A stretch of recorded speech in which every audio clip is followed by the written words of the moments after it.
Canary asked, turning to face him with an expression of curiosity. Yes. The two stepped back for a moment in disbelief, with Captain Marvel looking pale and Black Canary confused. But wait, how? Did you fight like just demons or big demons, oh dash? Shazam. Canary sighed, causing the hero to once again sheepishly rub his head. Canary gave him a sympathetic look, but went back to the task at hand. Can you verify that you fought hell? To our knowledge, there's nothing like a demonic invasion happening at Mars at this moment. Canary asked in concern, dreading what Doomslayer would respond. It felt surreal. How could someone fight hell? And on Mars of all places as well. There was nothing like that going on currently. Behind the window, Superman and Batman glanced at each other. I have a really bad feeling about this. Clark muttered. Batman responded, we'll get around to that. As the Leaguers were reeling back, Canary's question actually brought up something. Doomslayer realized he still had a backup of Vega in his personal storage. Doomslayer took his eyes off of the two heroes and went through his belongings. Their stupor was broken as soon as he pulled out the backup drive. Is that? Asked Canary, to which Doomslayer nodded. As soon as Canary reached out for it. However, the Marine pulled it away before she could take it. This raised some confusion before Doomslayer wrote again. One condition, everyone watches. Everyone, she murmured, now even more concerned.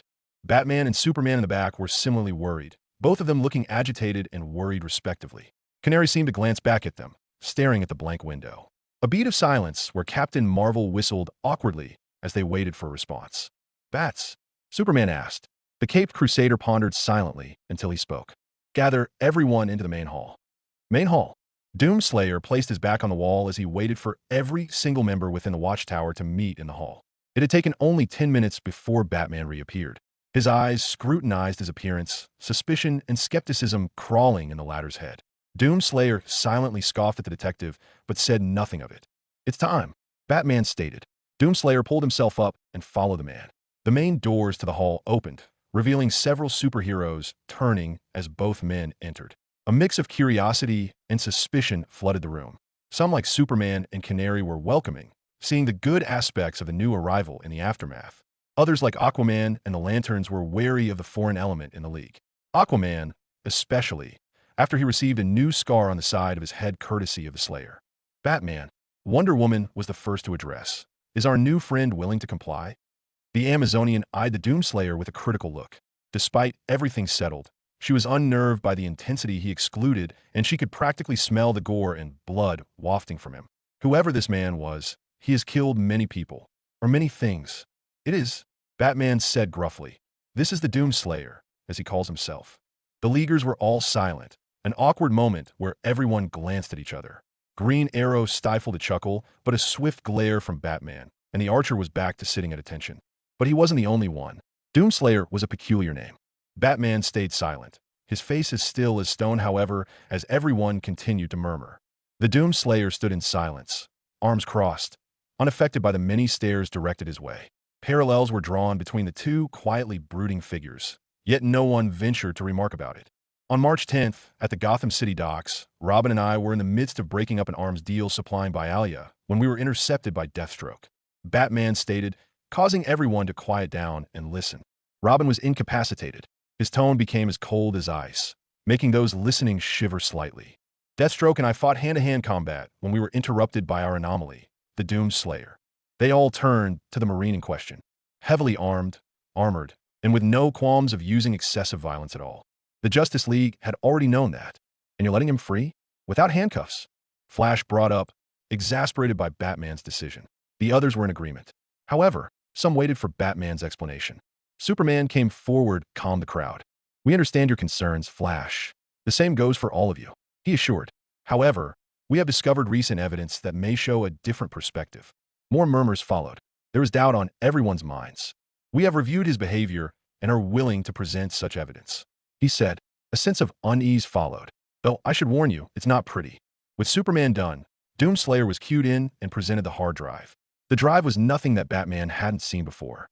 It certainly looked sleek, but otherwise inordinary. The Slayer went to the main computer before him. He inserted the hard drive, and the screen lit up. Shortly thereafter, the file upload commenced. Everyone leaned forward to watch a mixture of curiosity and dread coming to mind. Doomslayer simply waited for the file to load, already anticipating their reactions. The screen showed the simple bar filling up as the drive uploaded itself into the Watchtower systems. Much later, A loading symbol was on display, followed by more files being downloaded. Finally came a voice that only Doomslayer found relief in. Greetings. I am Vega, Ascension Intelligence assigned to the Union Aerospace Corporation, or the UAC, on Mars. Diagnostics indicate that I have been transferred to a different system.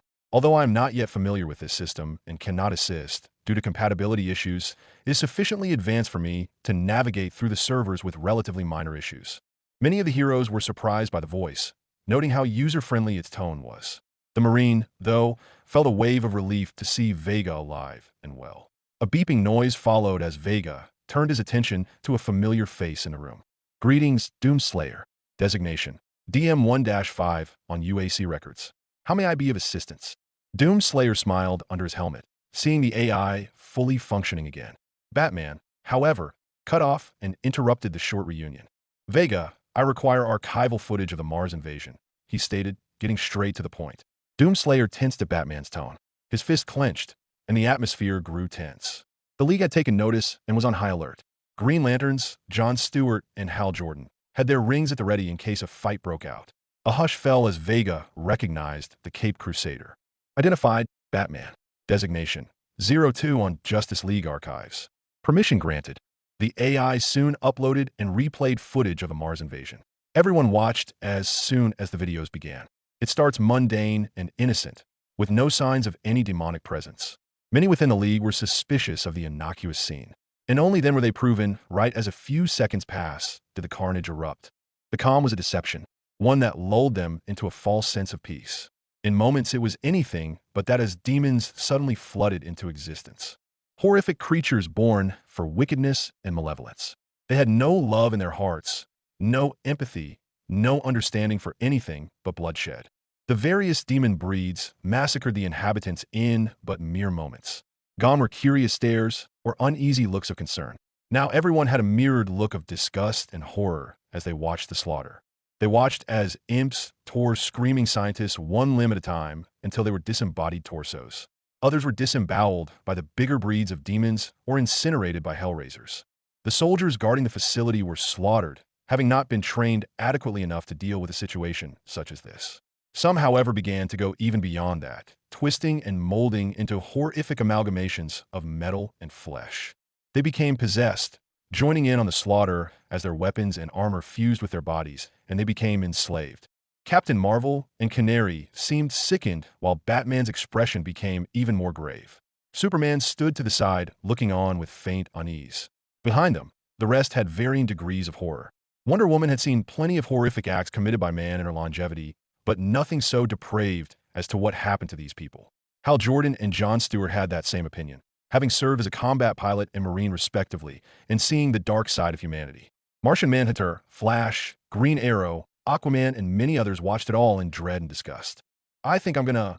Shazam slurred before fainting. This drew his colleague's attention away from the video. Vega, in the video, Batman ordered. Affirmative.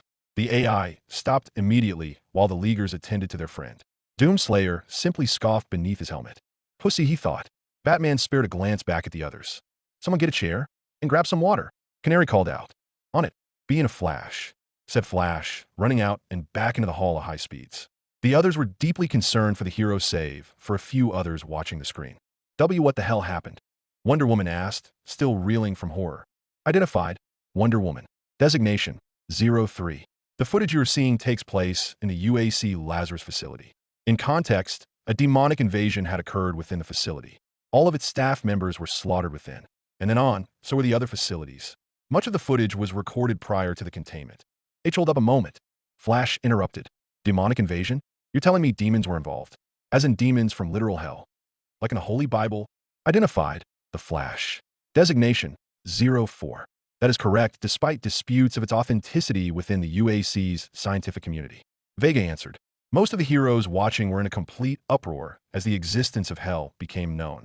Superman, Canary, Red Tornado, and Martian Manhunter tried to calm the rest in vain. Only Batman and Doomslayer kept quiet during the commotion, the former keeping his nerves in check despite the atrocities he had just witnessed, the latter having grown accustomed to the sheer magnitude of violence, but also sympathetic to these superheroes. Batman finally decided enough was enough and cleared his voice. Everyone, stunt, down, he ordered. The rest instantly shut up and backed down. Doomslayer blinked in surprise, now knowing who had the most authority within the group. He made a mental note of that for future references. The scowling superhero quickly turned to a more calm voice. I understand that this is a lot to take in. I really do, Batman reassured. But with the evidence now shown, we may be able to use it for future encounters. And this is used to prove our current anomaly's position in all of this. If anyone would like to leave, then by all means, you have every right to do so. The entire hall was deafened with deathly silence. Not one hero argued, bickered, let alone grumbled as they listened to the grim night. Only the sound of Shazam groaning as he reawakened from his faint did the others help him up. What happened? Shazam mumbled. Captain Marvel. Batman called to him. Do you wish to remain here and watch the rest of the footage? Or would you rather leave? No one is stopping you. The rather dim hero looked up and saw his friends surrounding him. Gone was the innocence and optimism in his eyes. Now, only despair and fear replaced them. I can't stomach this, Shazam admitted. No one, not even Batman, refused his decision. Very well, Shazam. You may go, Batman calmly said. The League allowed the lightning-costumed hero to go on his own, making his way out. The doors closed as he exited, leaving the rest to now continue assessing the footage. Vega, Batman stated. Give me a full report on the casualties. Any signs of direct sabotage? Affirmative. 61,337 UAC members deceased within 24 hours. 64% of which transformed into the possessed as a result of a hell wave activated from within the facility. The rest were killed by the demons released from their holding cells by Olivia Pierce. Audible gasps and frantic whispers within the League were heard as they digested the horrific aftermath. Oh God, John murmured in horror. So many souls. Gone. Just like that. Unfortunately. Yes. Vega answered. The clinical, clear-cut mechanical voice had a tinge of genuine apology in it as he spoke. However, with the combined intervention of both Dr. Samuel Hayden, Doomslayer, and myself, we were able to properly contain the Hell invasion on Mars. Okay, you're just throwing names like we're supposed to know them. Flash roared. Batman stepped in and hushed him. Flash. Stunt. Down. He stated. The red-suited hero instantly shut up and stood quiet. Batman looked up at the screen. Vega, do you have any footage on the Slayer's entrance to this event when all of this happened? Affirmative. Uploading now. Vega then switched footage into a rather dark room. The camera was of poor quality, warped in a corner and full of static. But as the video went on, the image got clearer. That's when the Leaguers got to see the Slayer before he woke up. Many of them began murmuring as the feed showed the dark, desolate chamber that was housing the naked Slayer. The man was shackled to a table, one that seemed ornate and almost sacrificial. A slab of some sort of stone in a dark, unsettling environment.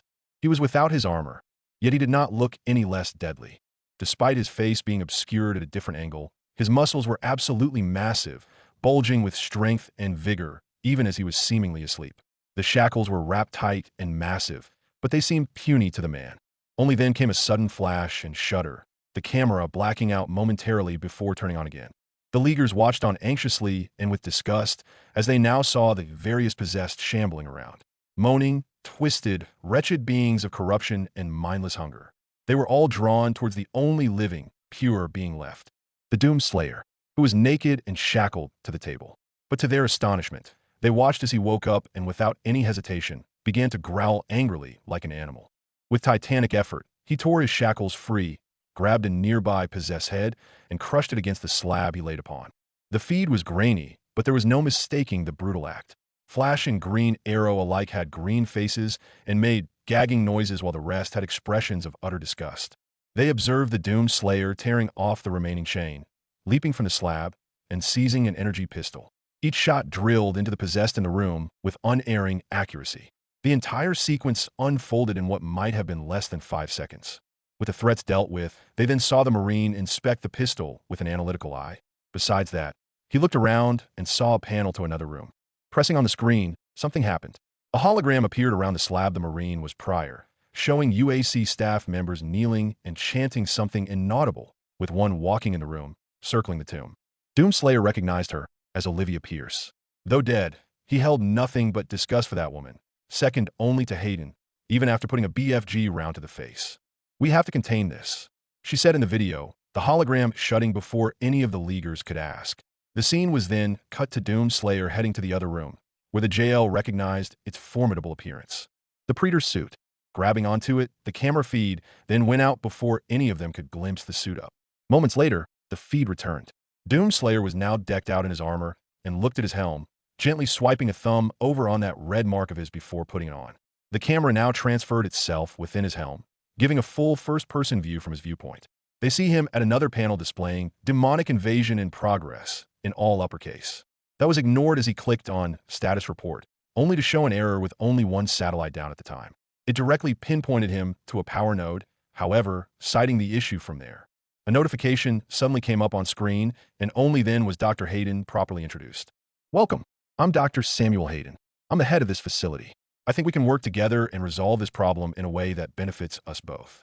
The voice was distinctly cold and almost robotic as Hayden spoke, so it's no surprise that the panel was thrown and smashed against a wall, audibly breaking. Not a big fan, I take it, Canary remarked, prompting Doomslayer to scribble his answer. Asshole. The Leaguers were intrigued by that. The Doomslayer only scribbled one word, but his fury was palpable. His body hummed and shook with anger at the name. What exactly did he do to make your day? Flash asked the Marine, slightly nervous. A quick scribble followed. Keep watching. As the Leaguers sat back, Batman frowned as he stared at what the Slayer had written down. This seemed to be a touchy subject for him, and the Cape Crusader was determined to figure out what it was. The man was the strangest anomaly that he has ever seen, and with all his equipment and technology, not to mention his armaments dash, he was a dangerous adversary, one that absolutely must be watched. The rest of the Leaguers continued to watch the replay, this time from the helmet feed of the Doomslayer, as Vega switched it to the Marine. Having a first-person view of all the carnage was sobering to the heroes. Wonder Woman had fought and killed before, but the other Leaguers, they were queasy. None of them looked comfortable with the amount of killing that the Doomslayer was doing when he awoke, nor how enthusiastic he was about it, as well when he started going for glory kills, slaying demons in extravagant ways. The closest person she could think of was perhaps Artemis Back in Themyscira, but even she was nowhere near the bloodthirsty Slayer's body count and hatred for these monsters. They watched Doomslayer pick up another weapon, the combat shotgun, from Corpse. Any other instance would have brought disapproval over his head, but the League understood the necessity given what happened. Footage followed him rampaging his way through the facility he was currently escaping, greeted by demonic grunts known only as imps, before stopping at perhaps the most disgusting thing they saw. In the center of one big room, surrounded by possessed, was an effigy made of flesh, glowing with demonic energy. What the hell is that? Green Arrow asked with a mortified look, Flash even sharing that reaction after. Identified, Green Arrow. Designation, 08. That is a Gorn nest. It is a demonic beacon that transfers other demonic creatures, acting as a gateway for them. Be advised, however, to stay away from them, for it will alert other demons to it should it be endangered.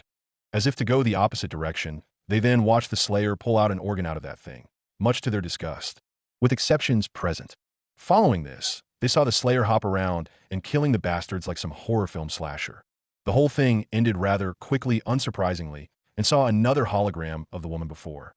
It almost made the Flash jump in surprise, causing a bit of snicker from the others despite the grim footage shown. He cannot be allowed to leave this place. He would ruin everything. The way Olivia said those words brought plenty of red flags from the League, but kept quiet until they understood the context more. Doomslayer headed to the elevator, pressing the touchpad to leave. This time, Hayden reappeared in the telecom. I'm willing to take full responsibilities for the horrible events of the last 24 hours, but you must understand, our interest in their world was purely for the betterment of mankind. As Hayden continued, the League could see from the Slayer's perspective glancing at a corpse beneath the touchpad. Everyone understood the Slayer's animosity for the Doctor.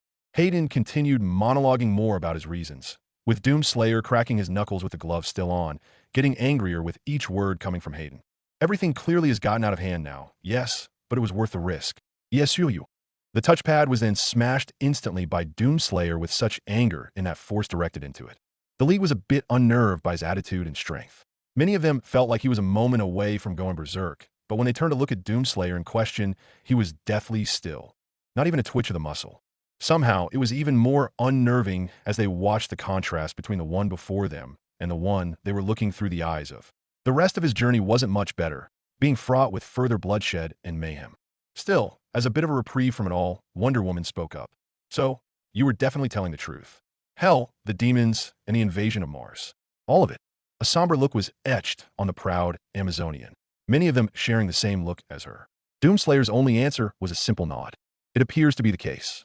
Superman spoke up, having kept to himself, as he watched the slaughter with utmost apprehension by the senseless gore displayed on the screen.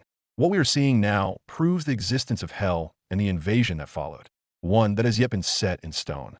But we still don't know who's who and what their MOS were. Hal voiced his opinion. We've got names and footage, but that's about it. Vega, Batman added. What can you tell us about the suspects we have just witnessed? Both Dr. Hayden and the woman? Affirmative. Uploading data now. Instantly, images flashed on the screen, providing reports and biographies of the two. Batman observed and memorized every single word that was filled in. The rest of the League, meanwhile, stared blankly as they simply saw scribbles and notes with a couple of images thrown in. What really stood out, however, was that Hayden was a 10-foot-tall cyclopean cyborg, but said nothing of it. I have collected the data, as per request, Batman. Vega, what can you tell us about them? Dr. Samuel Hayden was the chairman of the UAC and head researcher of its Mars division. Prior to the invasion, he had spearheaded many of the corporation's many innovations during its colonization of Mars, the most famous of which was the discovery of Argent Energy in 2095. 2095? Argent Energy? Asked Superman, surprised by the year gap it took for Earth to colonize the Red Planet. A type of renewable energy found during the event known as the Argent Fracture, during a geological survey mission in the Prometheus Terra region of Mars, somewhere in a narrow trench. From then on, it was discovered to have valuable resources needed on Earth, primarily for medicine, fuel, technology, and other necessities after oil, nuclear, and solar energies were deemed obsolete. From then on, Dr. Hayden would create the Argent Tower, a monument that capitalized on the UAC's crowning success and primarily used to harness Argent plasma into usable energy.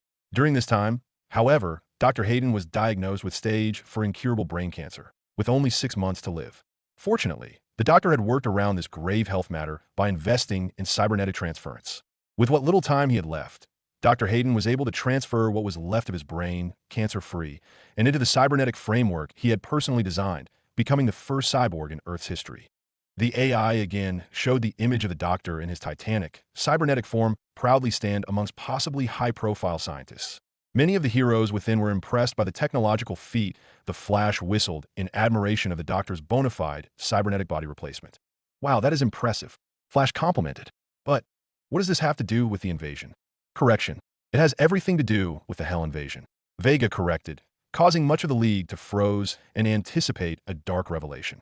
After the successful transplant, he would be appointed project director of the Argent facility for the next 2 decades, revolutionizing human society as it met the requirements needed to thrive during an energy crisis. During that time, however, it was discovered that the source of this energy was found in another dimension known ubiquitously as Hell. The mere mention of Hell caused an uproar within the League, even more so than before, quickly devolving into outrage and disgust. Doomslayer couldn't fault the reactions, understanding how bad of an idea the UAC decided on to begin. You knew about the existence of Hell on Mars, and knowingly mined it for resources. What the hell? Cried Hal, infuriated by the incompetent decision. All those people died because of your greed, roared Flash, and you let them continue despite the dangers of it. Blasphemy! You are dabbling in powers that are beyond your abilities. Zatara yelled in anger. Some members like Superman, Canary, John, and Martian Manhunter, however, remained calm and collected made the best out of the situation. Vega, meanwhile, continued. It is understandable how upsetting this matter is. However, under strict protocols and conditions mandated by Dr. Hayden, regulations on Argent Energy were kept a secret due to the necessities needed for Earth to survive. All other natural resources have been depleted and expired, leaving much of Earth's governments deprived of valuable energy. And the good doctor decided this was a good option. Wonder Woman growled in an accusative tone. Doomslayer was instinctively ready to start a throwdown with the Amazon. Even if Vega had been a part of the UAC since his creation, he was merely a program and had no say in it, and the Marine would protect him. Batman noted the hostility in the Slayer by Wonder Woman's tone, but saw that he was protecting the AI. He kept quiet and focused on what Vega had to say. Unfortunately, yes. Given the circumstances, Dr. Hayden had no other choice but to continue the production of Argent Energy, even if it meant endangering his staff at the time, both during incidents and several other projects. Disapproval and disgust were written all over the League. Even Superman could not help but feel disappointed in the clairvoyance. Batman began to speak up once again. While I and many of my colleagues do not approve of the blatant disregard for human safety condoned by the UAC, there is still a matter of how this invasion had occurred. And that leads us to Person B, Olivia Pierce. Vega beeped before registering the Caped Crusaders analysis. Images of Dr. Hayden were now replaced with images of an elderly woman in critical health. Doomslayer snorted in disgust as he saw the one directly responsible for the invasion. "You're correct, Batman. The one responsible for the invasion was Olivia Pierce.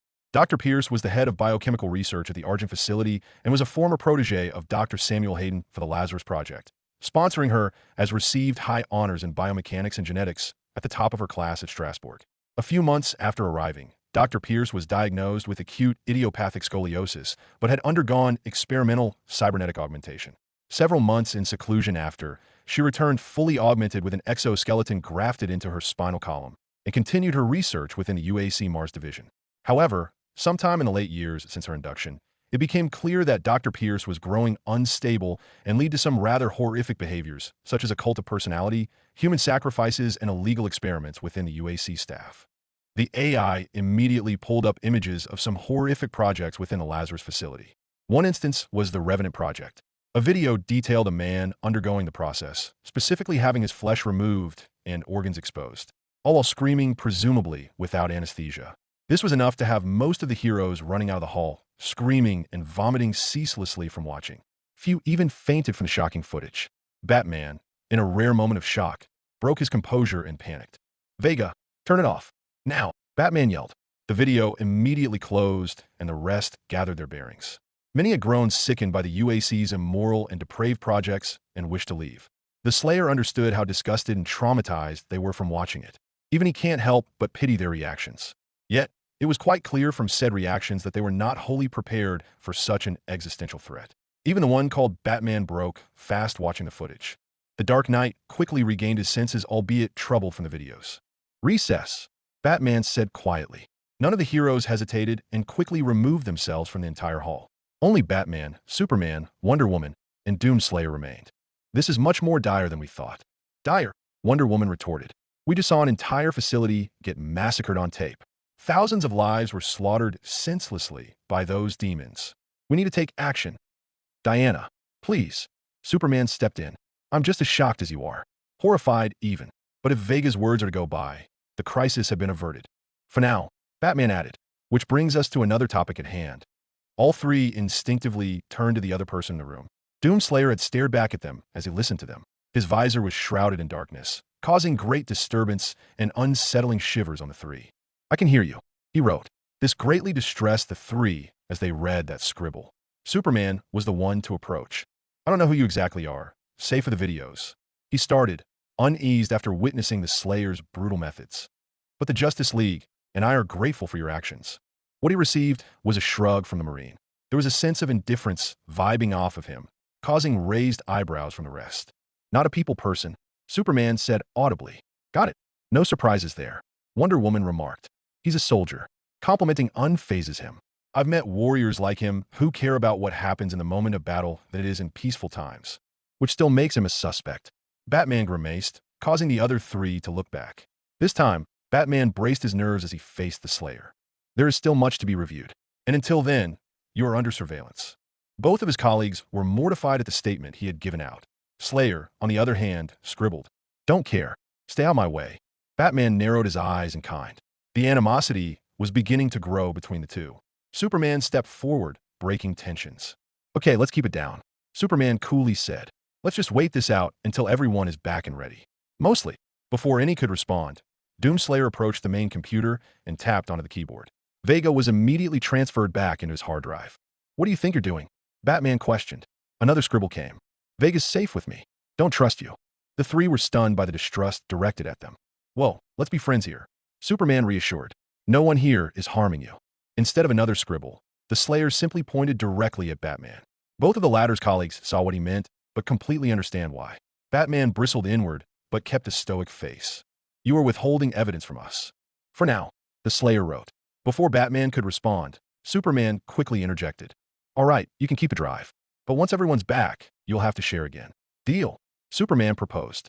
Doomslayer nodded in agreement, after which Wonder Woman walked him to his cell, while the other two continued back and forth. "You should have taken that hard drive from him," Batman growled. Superman shook his head in disapproval. He seemed trustworthy enough. Antagonizing him would be breaking his trust. He is a violent anomaly and seems to know how to work around a computer. Superman responded. "For now, Let's just take a break. As you said, recess. The Dark Knight simply glowered as his thoughts were now occupied with the potential threat walking among them. Unknown. Deathstroke was not someone to be called nervous. Calling him that would have you be buried more than 6 feet under if he catches it in the wind. He was far more removed from that kind of feeling, even when he's now under scrutiny by 7 obscured faces behind equally numbered big TV screens. Well, Deathstroke, what do you have to say for yourself? Spoke the distorted voice of one of the 7. What do you want me to say? One of the deadliest men on the planet retorted snappily. Facing a hulking man armed and armored with heavy ordnance was not something foreseeable. You are the best of the best, aren't you? This man directly impacted my shipment of arms.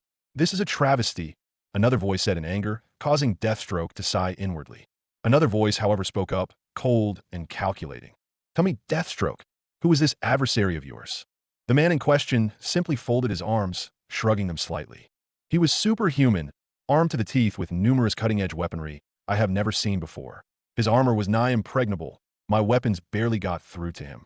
Deathstroke reported, though he took out a broken sword, still stained with blood. Though I have something that might interest everyone back home, the man said sardonically. And what is this you bring on the table? A fourth voice entered, intrigued and slightly amused. The blood of the man responsible for the damage in the fight. As I've said, his armor was impregnable. His flesh, however, did not reflect it, it seems. Yet he still lives.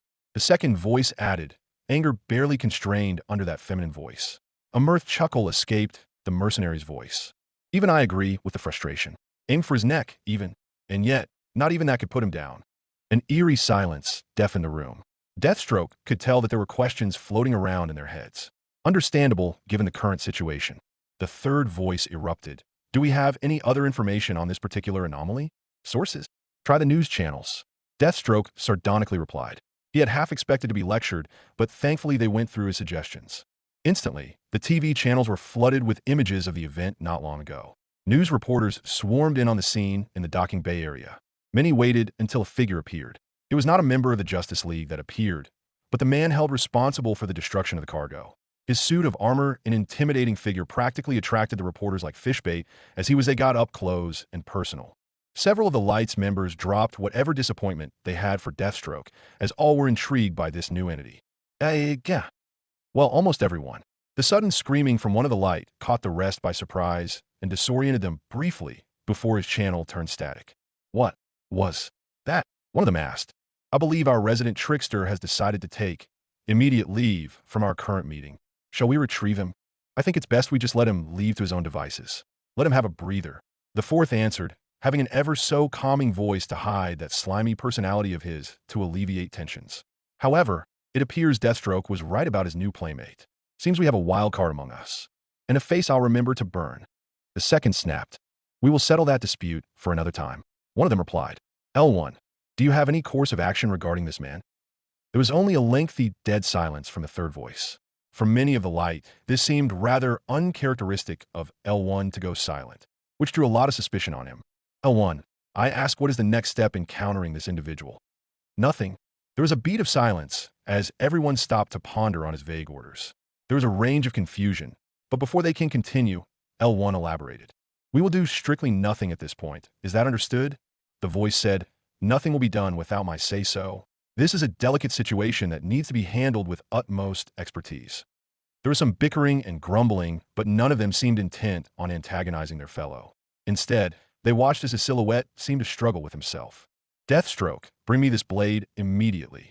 I shall consider the job partially completed, and you will get half your pay. Nothing more, nothing less. L1 stated finally, returning back to his calm manner. Deathstroke bristled at the implied insult, but did stay stoic outwardly. Instead, he sheathed his broken blade and grumbled as the rest of the Light began bickering all over again. The council's arguments eventually subsided to other plans and schemes before ending without much fanfare. Besides the sudden outburst by one of the board, the meeting was anticlimactic at best for the assassin. The mercenary's burner phone went off as he exited the building. He pulled out the handheld device and read the text. A simple address and time displayed on screen. Sighing, he readied his bike and drove off. With all said and done, there was one constant thing that kept him up. A new target, heavily armed to the teeth and full of killing intent. The new player was a beast on the field, and the mercenary would need all the resources that money could buy. Deathstroke smirked to meet a new challenge, finally. Chapter 3, Final Verdict. Watchtower. The entire league had returned after a 30-minute break. Many were still reeling and distressed by the imagery gathered by Vega's files. Batman remained stoic, though disturbed like everyone else. All around him, signs of distress were hanging on people's faces. He'll have to pay the janitor cleaning up the hall outside after this. Beside him, Superman looked uneased and empathized with the others. And just behind them, Wonder Woman kept an eye on the Slayer as he leaned back against the wall, arms crossed. Vega was booted back up in the mainframe, clearly present to answer questions from the heroes.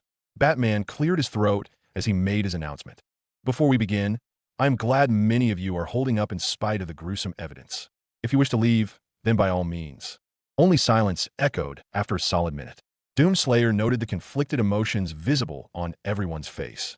He had already suspected these people weren't ready to see how terrible the Mars incident was. Eventually, many of them had determined looks on them and decided to stay. Batman nodded in understanding. Very well, he answered, turning back to the AI. Vega. Thank you, Batman. Vega began.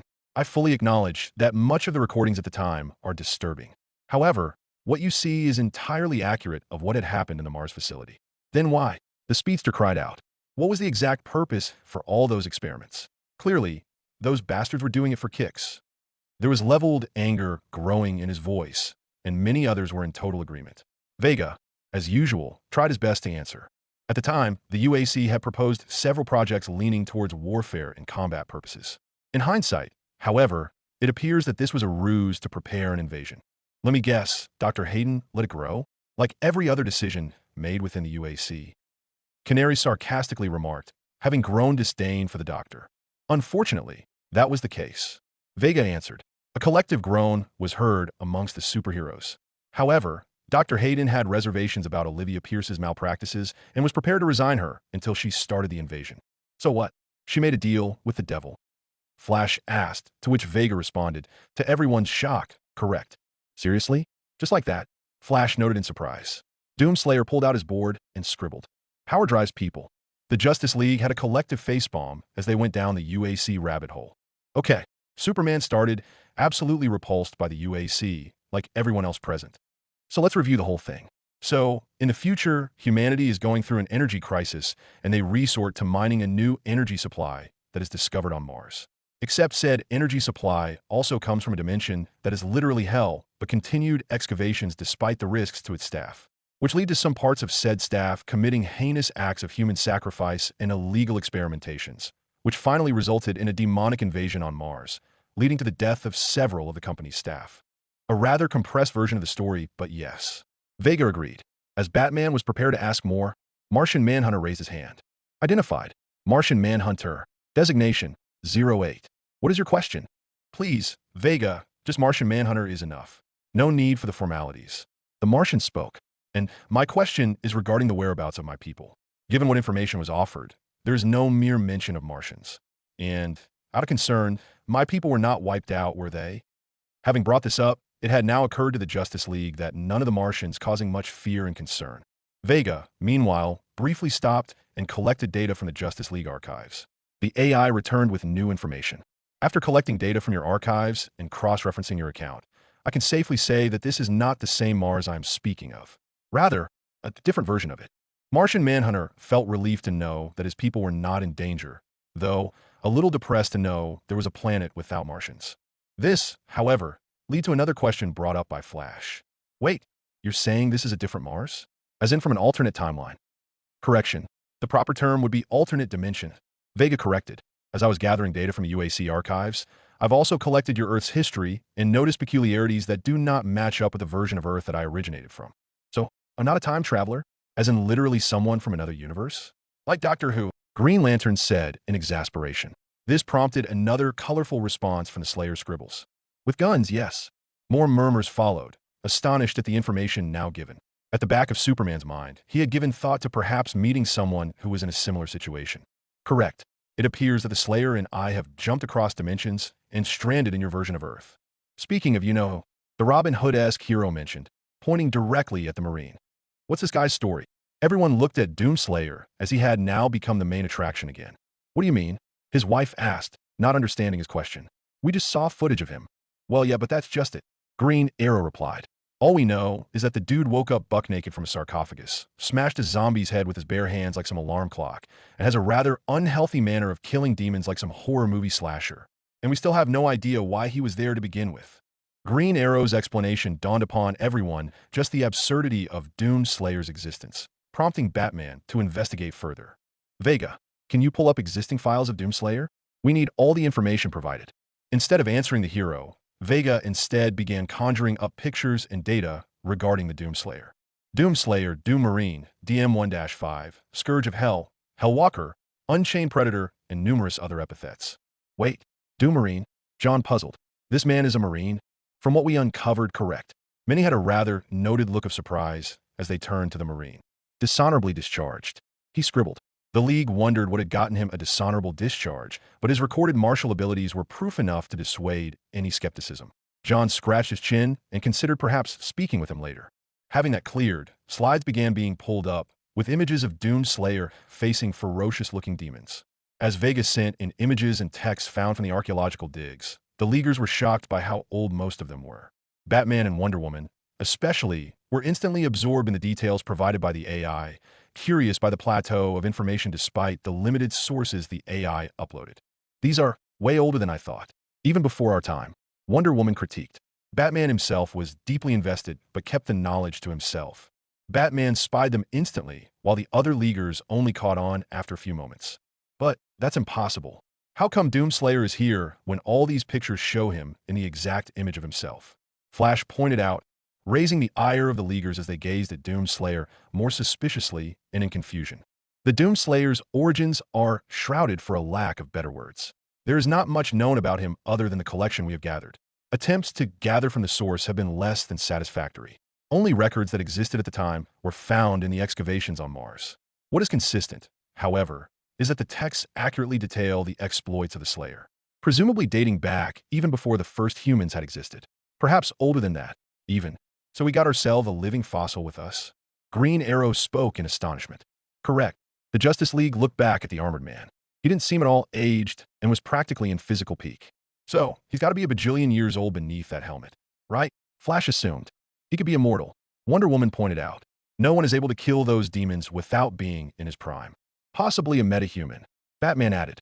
His speed and strength seem enhanced. If that's the case, Superman dawned. Maybe he could show his face. Everyone looked in unison as they turned to Doomslayer. With detailed observance, Batman noted some hesitation in the Slayer's body language. Complete silence was brewing within as everyone watched uncomfortably. Superman broke the ice and spoke. Look, Slayer, you don't have to dash. He was immediately interrupted as the Slayer raised both hands and reached for his helmet. Steams and clicks followed as he took off his helm, revealing what was underneath. Laying in front of their eyes was a man in his prime.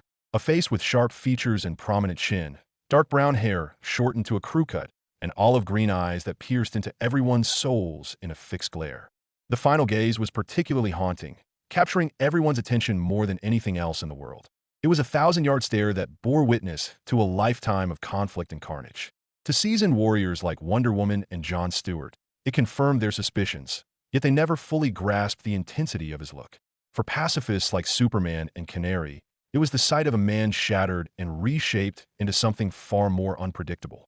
And for Batman, it was the look of a man who had endured loss and suffering for far too long. A man who had nothing left to lose. Okay, Flash spoke up. He is human, after all, and somehow a lot scarier without the helmet. Green Arrow added, followed by Canary elbowing him. Ow. Regardless of your opinions, it's now clear to us that he is human. Metahuman, possibly. Batman deduced. Okay, but how do we know if he really is old? Flash added. No offense, but he could be exactly the same age, just like everyone else. Wonder Woman and Martian Manhunter gave slightly offended looks back at the Flash, to which he added, present company notwithstanding. If I may, Martian Manhunter stepped in. I could go into his mind and link to see if that is the truth. Granted, if he is willing to comply. Everyone turned their eyes to Doomslayer's response. Bad idea, he wrote. The League felt a foreboding chill as he wrote that answer in vague terms. What? Afraid we might find some secrets you don't want us looking? Flash asked sarcastically. The answer he got deflated him. Afraid for you, he wrote, then pointing at the alien hero. The whole League was in total silence as they tried to grasp that knowledge. Just how bad was it that he'd be afraid to share his memories? If it's that bad, maybe we shouldn't dive into it then. Green Arrow suggested, quite worried for his friend. John, you don't have to do it. Superman added, what we have now is sufficient. I agree. Batman followed up. Some things are better off remain hidden. Though innately the Dark Knight wanted to. He needed more information out of this anomaly. However, seeing firsthand the Slayer's methods and approach to demons, he immediately thought best not to know what sort of madness was in his mind. In the end, his moral compass won out. The Martian contemplated his decision. It seemed just about everyone protested the decision. Staring back at the Slayer, he could see the man was shaking his head in protest. Yet, even with that grim scowl, his eyes spoke of someone pleading not to, that this was a burden he alone must carry. That was enough to turn against it. In that case, it is for the best. John stepped down. The others were relieved to hear it. Even Doomslayer simply gave a nod. Batman spoke to the AI once more. Vega, do you have any other information on the Slayer's exploits? Indeed, there are also audio records. Vega answered. Play the recordings, then. Batman ordered. Very well. Accessing audio recordings, said Vega. Immediately, the Justice League's ears were invaded by the sound of a demonic and malevolent voice erupting from the speakers, startling them. In the first age, in the first battle, when the shadows first lengthened, one stood. Burned by the embers of Armageddon, his soul blistered by the fires of hell and tainted beyond ascension. He chose the path of perpetual torment. In his ravenous hatred, he found no peace, and with boiling blood, he scoured the umbral plains, seeking vengeance against the dark lords who had wronged him. He wore the crown of the Night's Sentinels, and those that tasted the bite of his sword named the Doomed Slayer. The entire room felt cold as the League listened closely. Dread was the word to describe the effect the voice had. Several questions were on their minds, but kept quiet to listen to the recordings.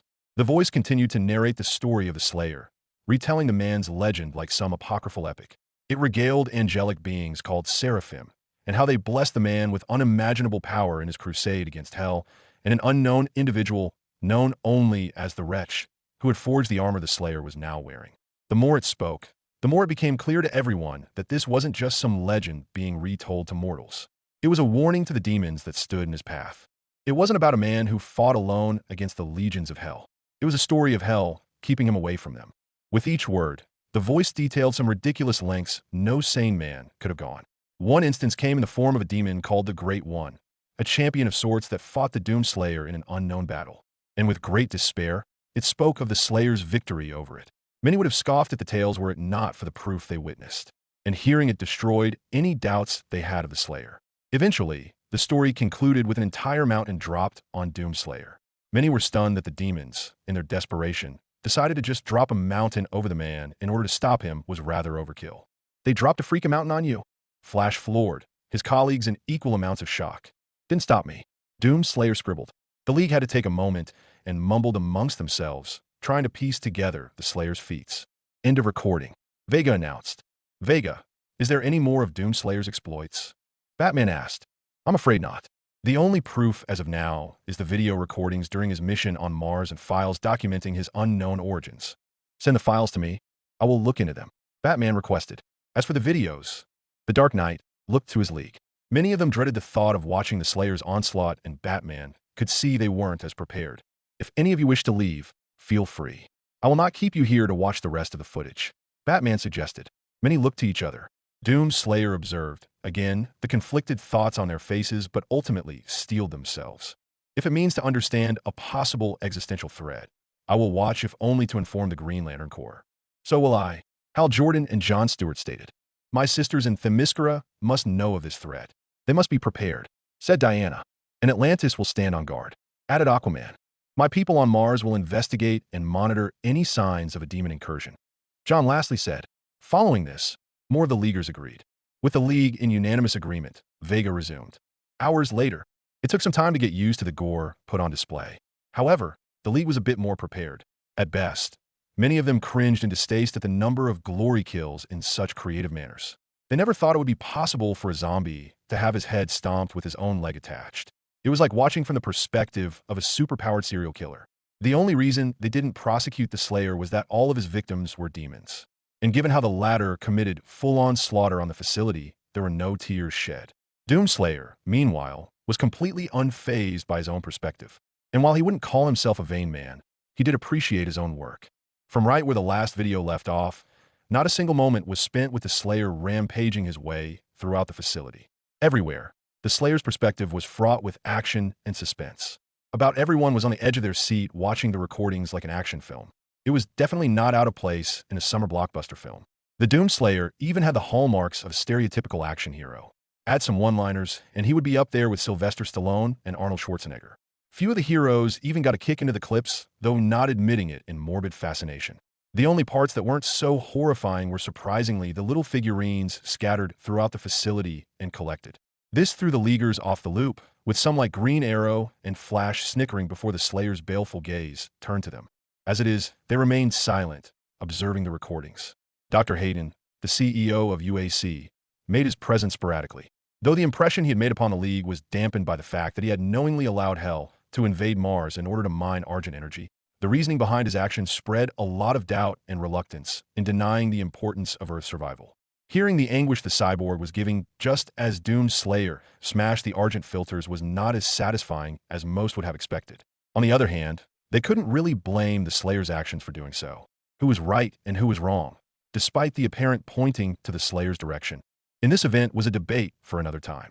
Still, Hayden was naturally a far better person compared to Dr. Pierce. The moment she appeared on screen, the woman was absolutely insane. Delusions of godhood and talks of sacrifice. Said sacrifice being obviously humans, while also blatantly committing human rights violations in the name of power by throwing her lot with Hell. No one in the room was sane enough to side with her. And for good reasons. For all of his faults, Hayden was at least somewhat justified and understood. Pierce was not. Yet, there was a sense that the recordings had more to offer at the moment. All that mattered was how it ended. Certain heroes, however, had a much different view of the videos. Batman watched with analytical observation, face impassive as he studied the Slayer's combat capabilities. There was no holding back in the man's punches. Brutal was a complete understatement in his fighting skills. No time was wasted in ending the demonic forces on Mars. And with each passing moment, escalated with various demonic subspecies, each worse than the last demon before it. Yet there was a layer of efficiency and practicality in his methods, even with their morbidly twisted. Had they been done on another human being, which had already happened with one Jorge Benoit sent to the ICU in critical conditions, there could be enough to push for an arrest and imprisonment with a specialized metahuman cell. However, the demons were in no way human and the man was still alive. With enough time, Benoit would be drinking from straw while also serving his sentence. Focusing again on what was happening, the footage was still rolling, flipping between Mars and Hell locations. Many of the League cast looks of dread and horror at the landscapes caught on tape. Many wondered how many worlds had been ravaged and conquered by Hell. Giovanni Zatara signed a cross on his chest and prayed for the souls that met their grisly ends. Only the Slayer's presence, despite qualms and objects, brought ease to many. Throughout, many observed the weaponry and abilities collected on the Slayer's journey. From the weapons side, they were blown away by the wide range of weapons the Slayer had at his disposal. Some are as simple as a regular double-barreled shotgun, dubbed the Super Shotgun for whatever reason, to the most devastating of weapons, Bio-Force Gun. For Doomslayer, he just nicknamed it the Big Fucking Gun. Of course, nothing was as grisly as the chainsaw, seeing far more use in the footage than it should be. It probably would have made Leatherface feel proud if he were real. Really, just about everyone in the room, barring Doomslayer and Batman, flinched and cringed as they saw the Slayer just mow demons down with an apparently illegal black market weapon. Throughout it all, however, Batman simply watched stone-faced as ever. Though he did seem intrigued with some of the technology shown and was no doubt planning on how to acquire some for research. On the abilities side, however, were some rather peculiar anomalies. Throughout, the Justice League observed the first instances of Argent spheres absorbed and utilized by the Slayer himself. The first and most devastating of his power-ups was Berserk. Literally, the orb simply just made him absolutely angry and balls-to-the-walls insane by killing demons with his bare hands. They watched him literally wipe out an entire battlefield of demons just by ripping limbs and tearing guts on the fly. One can only wonder if the Slayer really needed to use guns. The second ability, Haste, was more or less akin to that of a speedster. Doomslayer was zipping across entire rooms and just hopped on Haste, with bullets even fired at a faster than normal rate. Just blinking alone was enough to lose track of where the Slayer was. The third, Invulnerability, was a rather obvious ability that anyone could have figured out just by the namesake. All it did was make the Slayer simply invincible just for a brief period as the demons tried to claw at his armor.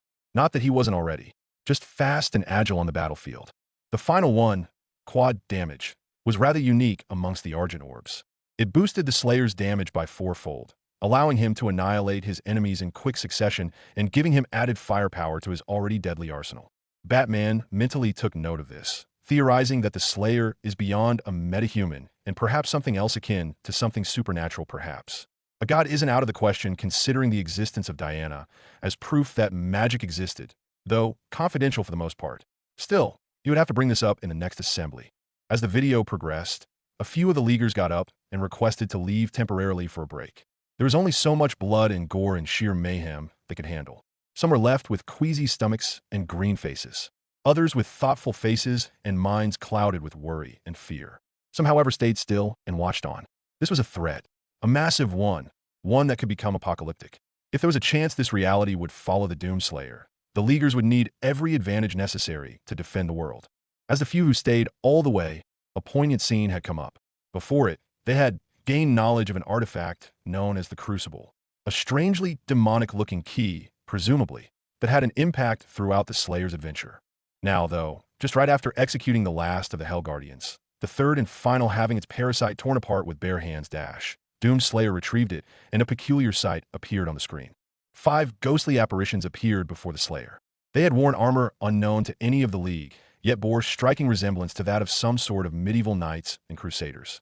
Before the Slayer was teleported, the center apparition gave a warrior salute, a sign of respect that most of the League had not expected. Who were they? Wonder Woman inquired. Night Sentinels, an ancient warrior caste of Argent Nur, informed the AI, much to everyone's astonishment. Sentinels? Argent Nur? These names aren't familiar to us. Superman pointed out. Data is limited, but from what we have excavated, they were an ancient race presumably before Earth's time. Indications reveal that they have fought the demons before an unknown betrayal had occurred. What is consistent is that the Doomslayer was a part of this caste, even hailed as King of the Night Sentinel. The King of the Sentinels? Superman continued to question. Wonder Woman looked intrigued as she narrowed her eyes. You're a warrior king then, Doomslayer? How did this come about? She asked the Marine. Stranded. He wrote. Started as a slave. Fought my way up. Sounds like a plot to Gladiator. Flash remarked, earning Doomslayer's baleful glare, not amused by his comment. Barry shut up quickly, but Wonder Woman took notice and immediately stepped in front of Flash. You'll have to forgive his behavior, said Wonder Woman. He does that sometimes. But back to you. It must have been brutal, though perhaps well-earned. For a time, he wrote. Became one of them later on. And what were they to you? John spoke up. There was a pause in Doomslayer's movement. Many wondered if they had pushed his buttons too hard. Silence was interrupted as Doomslayer wrote the next words down. Brothers, comrades in arms, Superman said with a smile. A friendship forged in fire, died with swords in hand. Doomslayer wrote. Superman hadn't expected a grim answer and felt sorry for putting a bit of humor in that dark episode. For a brief moment, Diana saw the loss and lamentation in the Slayer's eyes. A bond shattered by tragedy, a language even she understood. Batman continued to stew in silence, contemplating this new influx of information, especially this order. It was a powerful military order, one with potent weaponry and armor, and from a strange world known as Argent Nur. Where is this Argent Nur? And these Sentinels? Are they still active? Batman questioned. Far away. Only ones left serve hell now. Doomslayer wrote. That left everyone dismayed. What happened? Wonder Woman inquired. The following words didn't make anything better. Civil War. Slave to hell now. So that means Superman dawning on the situation. We're too late. No, Doomslayer added. Not too late. Still alive. Just hard to find. Which means our options are limited to just us. Batman spoke up. Still, some contingencies should be discussed for another time. However, I do believe there's still some footage left. Correct, Batman. Vegas said. The Leaguers were eager to get this wrapped up, most of them having returned now. Captain Marvel remained outside, the hero wiping his forehead damp with sweat. Superman ventured out and sat out there for a moment, talking softly to the other hero. The rest of the Leaguers watched the footage with rapt attention. Eventually, Superman and Captain Marvel returned to their seats as the footage was being wrapped up. The footage, of course, had a lot of demon killing. However, the setting now took place where Vega was being secured. This is my primary facility.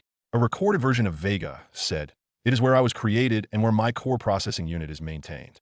It takes 2.4 terawatts of power to sustain my operational capabilities, but it has been decided that we can use that power to send you to the source of that portal. The Flash was just about ready to make an impressed comment before Vega's next words threw off everyone. I will not survive the procedure, nor am able to self-terminate.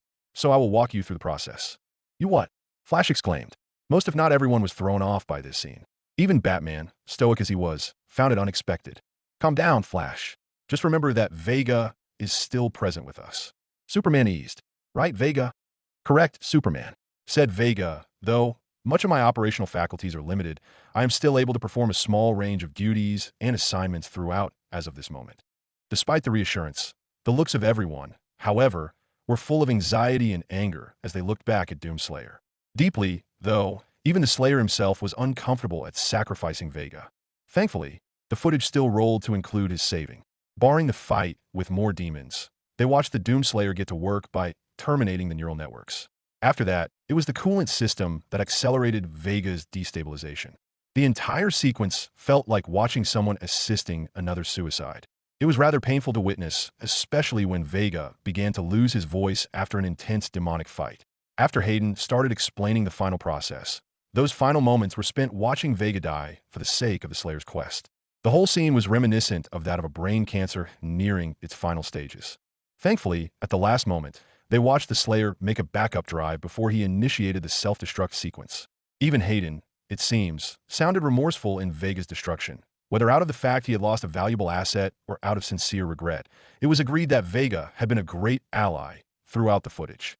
Even with Vega still present, that didn't stop him from ushering his final words. I have many regrets, Dr. Hayden, and with it, followed the portal and into what is presumably the final recordings of the last battle. A pause came, however, as soon as Batman raised his voice to stop. Silence was what followed, next, as the Leaguers took a moment to collect themselves and process what they had gone through. One particular hero, Red Tornado, pondered the last words of the recorded Vega. Was it possible for an artificial life form, such as Vega, to feel regret? Perhaps other emotions? If so, could an android, such as Tornado, feel emotions as well? That was something. Green Arrow commented, more to himself than anything, but everyone shared a sentiment. Indeed, this ordeal was full of bloodshed and horrific monstrosities. Wonder Woman added in, looking at the projection with vague disgust. The idea of the demons being on Earth was as horrifying as it was enraging. Immediately the room became loud with the rest of the heroes making their own comments or questions about the horrifying exposition provided to them. What are the chances these demons will follow you here, Doomslayer? Batman spoke up, his question piercing through the commentary. Many thought of that question and collectively turned to Doomslayer with increased anxiety and fear. The next words the Slayer himself wrote did not help at all. Anytime, Marvel repeated. You're telling us there's a chance that the demons might end up here anytime? When? Next year? A month? A day? Only a nonchalant shrug was given by the Slayer himself. Captain Marvel looked frustrated and was ready to burst. Enough, Cap, Batman ordered. The extent of the teleportation is unknown. As far as anyone knows, it seems the demons have not yet come. Still, we will be on alert. For now, I believe there's still some footage going. Hopefully, it's just the end of it. This is disconcerting. If these demons can truly invade at any time, I must warn my sisters of this threat. And I must warn my people. Aquaman chimed in, his face turning grim. This is crazy. Crazy. Just the other day, I was beating up crooks in silly costumes, and now, at any moment, I could be fighting literal demons from hell. Green Arrow grouched. This is just fantastic. Enough. Batman interrupted before the rest of the Leaguers could groan further. We will prepare. That is a guarantee, the Caped Crusader said with finality. The Leaguers nodded, moving their gazes back to the videos with uneasy but steady resolve. They will not fail. They couldn't fail. The recording continued, possibly for the final time. Now, it took place somewhere in Argent Nur, or what lands that once belonged to Argent Nur from the Doomslayer's memories. And it is where the source of Hell's powers, the Well, resided. A great demonic voice boomed across the lands as Doomslayer arrived. He must not be allowed to free them. It spoke. Who was them? It spoke of was in everyone's minds now. Them? What does it mean by them? Superman inquired. The elemental wraiths. Doomslayer wrote. You'll see. The vague answer didn't leave a lot of satisfaction, but everyone just went by the Slayer's words. The Justice League observed the footage of Doomslayer's final battle with the demons as he came close to shutting down the well. Hell, it seemed, was throwing everything they could against the human. Desperation drove them to throw their best champions and foot soldiers, as many of Earth's heroes observed, who by this point now understand the fear that inspired these creatures. Once the Slayer had cleared the entire field, he came upon these indescribable things the League was looking at. They seemed like something straight out of H.P. Lovecraft, resembling a cross between a manta ray and a bat. The imagery of how they were created had some of the semi-serious heroes shuddered, but none dared to raise a remark or comment about them. What mattered most was that the Slayer used the crucible to kill them, severing their ties to the well and releasing their souls from torment. This happened only 3 times, each being proven difficult to carry out with the plethora of powerful demons blocking the Slayer's path in futility. As all 3 wraiths had been laid to rest, it was time that this nightmare had ended. Finishing off the 3rd wraith, the League watched as the Slayer stumbled upon more of the Night Sentinel apparitions, standing stalwart and vigilant before a visible open-mouthed entrance just behind them. It was one final hurrah and a final goodbye to the ghost the Slayer once remembered as his brothers. He made a great descent into the sanctum down below, a great, big, unholy symbol appearing just on the surface as he landed. Standing upwards, the Justice League was greeted again by Olivia Pierce. This time, though, her appearance was off. Disturbing even. Her exoskeleton was caked in blood, as were half her head and hands. Her eyes were now milky white, possibly blind. Her face, now void of ambition and cruelty, had a sense of pitiful loss and contemplation. Many, however, understood something was about to happen. They promised me so much, were the last things she uttered before some unknown power that manifested itself and struck the mad scientist with unholy power. She screamed in agony at the sudden energy before dropping to the floor, prostrating in pain until she melted into the floor. The liquid started to bubble as she disappeared, growing more and more volatile before a huge mechanical appendage exploded upwards. And then another, revealing what used to be Dr. Pierce in her unholy transformation. "Holy shit!" screamed both Flash and Green Arrow. "Oh, Father in thy heaven!" muttered a horrified Zatara as he signed a cross over his chest. By the gods, Diana followed, horror etched on her face, as well as everyone else, as they saw Olivia mutate into a giant brain with giant mechanical spider legs to support her. An unholy fusion of flesh and metal made real. Even Batman and Superman felt unease in this horrific transformation.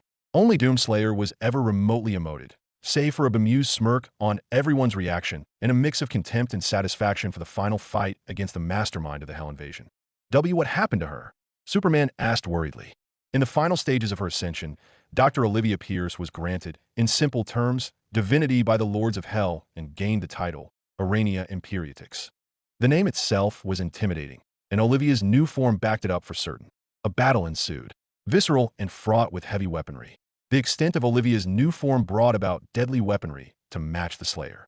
A plasma cannon underslung from Olivia's belly blasted away, targeting the Slayer as he moved across the blood-soaked grounds. Other times, lasers unleashed from her body, as well generating electricity, swept across the dome, searching and damaging its sole target with the intent to kill. Doomslayer, meanwhile, was throwing all he had. Every single one of his weapons had been upgraded and outfitted with several mods to even the odds of his fight. The Justice League watched on with morbid joy, rooting for the Slayer to win. As time passed on, it was clear that the transformed Doctor was taking too much damage in the fight, failing to even beat the Slayer in spite of her efforts. So much that even her legs had given up on supporting her weight, dragging her across the floor while the plasma cannon kept misfiring as Doomslayer got close and personal and delivered the punishment while she was vulnerable. Not long after, the supposedly divine being glitched out as her circuitry and controls malfunctioned upon near death. The mad goddess had been defeated, much to everyone's relief. However, rather than simply let her die in her own throes, the League watched as Doomslayer pulled out the BFG once more and stick it in her mouth.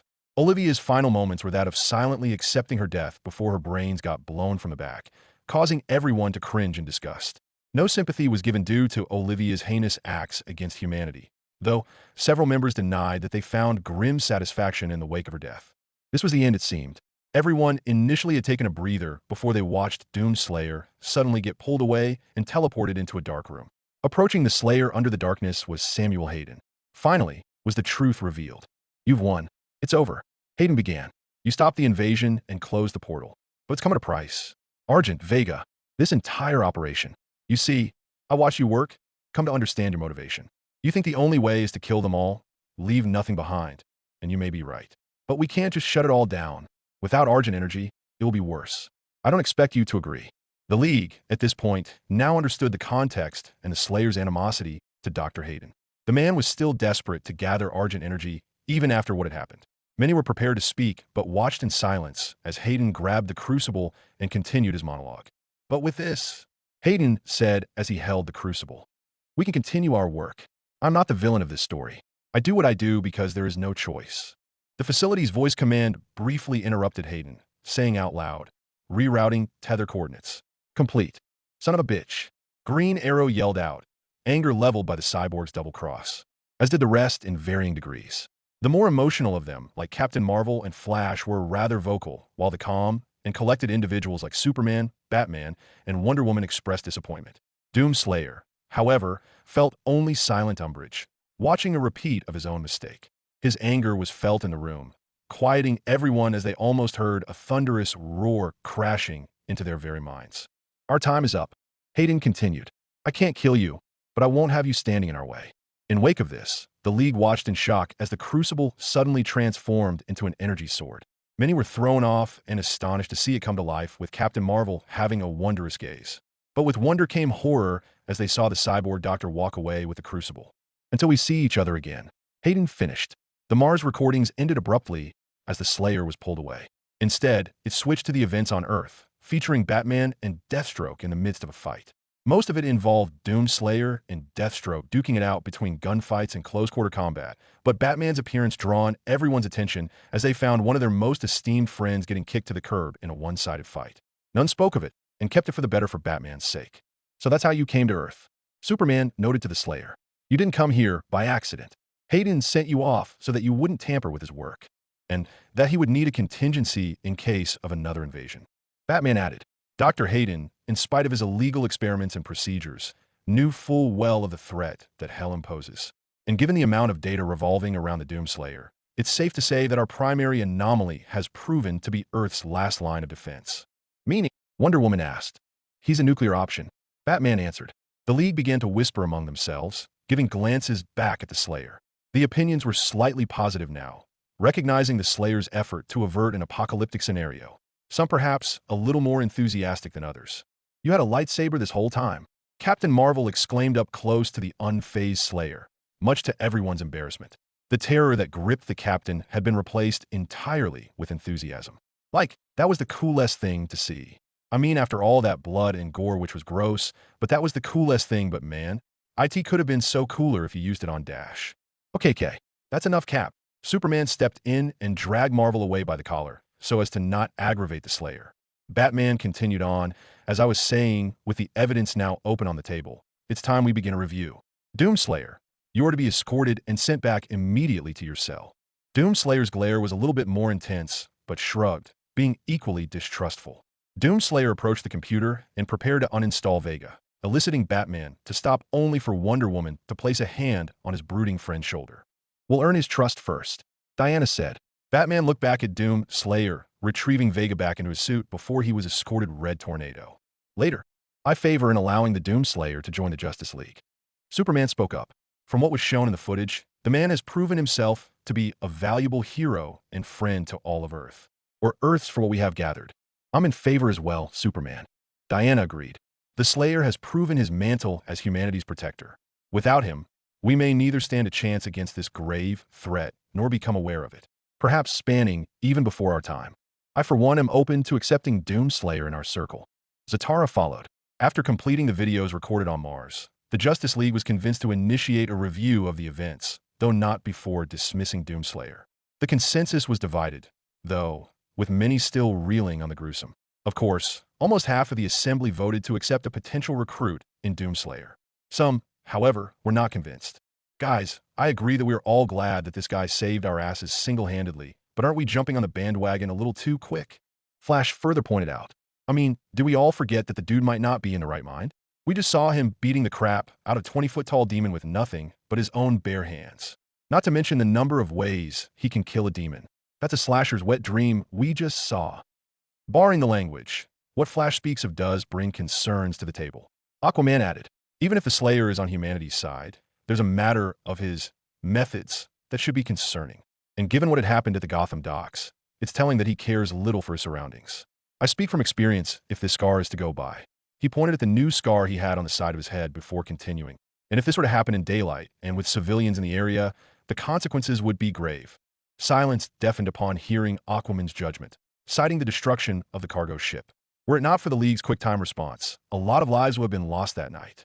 It was only until Jon Stewart finally spoke up. While it is true that the damage at the docks was serious enough to go through an investigation, we should remember that we have also gone through a history of property damage ourselves. Yet, it is the very threats that have the potential to wipe out an entire populace that leave us no choice but to detain them, while also taking into account the possibilities of destruction. But you forget the most important and serious issue that needs to be brought up: his arsenal. Batman stepped in. Just from what was recorded, the Slayer carries some of the deadliest weapons in a presumably interdimensional pocket, just ready to be pulled out and used at any moment. And even then, he is capable of killing with just his powers alone. And he will not hesitate to do so, it seems. Not to mention, he is also withholding the most highly advanced artificial intelligence known to man and is actively keeping it with him in his cell currently. My say in this is to put him in a specialized cell where he wouldn't create potential hazards and endanger lives. Perhaps somewhere that's more isolated from society. Many were stunned by Batman's logical conclusion to take extreme measures. Yet, none could argue the logic of it, nor could they fault the Dark Knight's issue with the Marine. The discovered recordings of Batman facing the Slayer himself in the docks left a lot of them cringing. The Doom Slayer was, in no way to defend, violent and downright ruthless to his ends. Jon Stewart, however, was not one to relent. I know he may seem like a gun nut, and to be frank, carrying that many weapons on him would probably put him in a court case. However, given what sort of threats he was dealing with, it's not hard to see why he has them. Still, I believe at best we should consider further talks with the Slayer. He is armed, yes, but he is a soldier. And given that he could communicate, albeit non-verbally, it's not a stretch to try to reason with him. He's got a point. Hal, another Green Lantern, spoke up. I get the paranoia of this guy going postal and all, but he's pretty much risked everything to save this version of Earth from literal hell. Of course, if it helps, we could tell him to relinquish certain weapons like the BFG whatever number it was to minimize the damage. Certain weapons? Flash asked, why not the entire armory? I'd say that, but that's probably just going to anger him further. And he's more likely to be very resistant to that notion. For now, we'll just have to have him put down certain weapons. With the others, he can simply replace the ammunition with rubber bullets and non-lethal. And to further Jon's notion, we can also put him on probation, observe his activities, and see if there's any change in his behavior, be it good or bad. The Assembly looked to themselves, still finding a consensus, half doubted that they could let someone like the Slayer walk freely, while the others desired a way to help the man in some way. Batman, however, knew Stewart's route would be in his favor, and it was Canary who was the first to support the latter. I stand by Jon's approach to reason with the Slayer. Dinah said, he has so far behaved reasonably and possibly of sound mind, seeing he stood to witness to his own recordings. After all, we always take the simplest and most peaceful approach before resorting to other alternatives. Speaking of which, don't you have a cousin in a similar situation? Superman smiled knowingly at what she meant. Yes, Dinah. In fact, I was actually about to bring her up. I think the Slayer would get along with her if it goes well. Then I vote for Doomslayer's entry into the Justice League. Dinah replied, I concur. Red Tornado agreed. Logically, to deny such an individual would mean losing a valuable ally in a future invasion. His expertise in fighting demons could bring us knowledge unknown to us until now, and perhaps provide counters and defenses against dire straits. Moreover, Vega can also provide additional information and even aid us in some capacity. Following this, Superman, Wonder Woman, Zatara, and even Captain Marvel, as well as the rest of the heroes, slowly raised their hands in Jon's favor. Batman, dour as he was, relented if only to see such a thought worked. Very well, Batman conceded. But if it doesn't turn out good, we try my way. The Dark Knight's tone was made clear by everyone. Hopefully, the peaceful approach worked in their favor. Hopefully. Elsewhere in the Watchtower, Doomslayer sat still in the cell he was temporarily placed in, his helmet kept hidden in his interdimensional pocket. The cell itself was protected with some sort of energy shield to keep powerful fugitives from getting out, provided that they weren't the Slayer himself.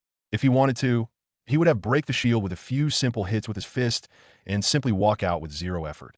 The only reason he didn't was the fact the people who ran this base were a rather compassionate group and sympathized with his crash landing. Perhaps a little too much, but that's probably because he hadn't had any human contact in a long while. Going to hell and back, literally, could do that to you. Still, kindness itself is what stopped him from escaping. That and there were no demons running around. Doomslayer raised his head as the shield deactivated. This time, it was Superman, Batman, Wonder Woman, Jon Stewart, and Black Canary that came in. The Marine stood up, waiting attentively upon his hearing. Greetings, Slayer.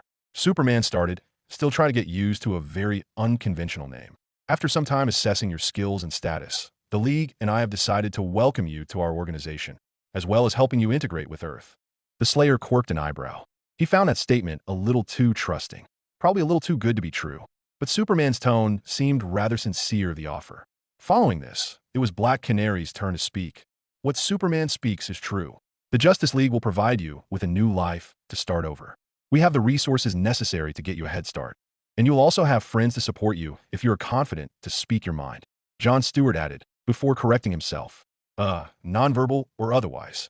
The Justice League provides heroes with the support and resources regardless of their origins. Doomslayer thought for a moment at the offer. He considered their helpfulness, and nothing sounded untrustworthy to their words.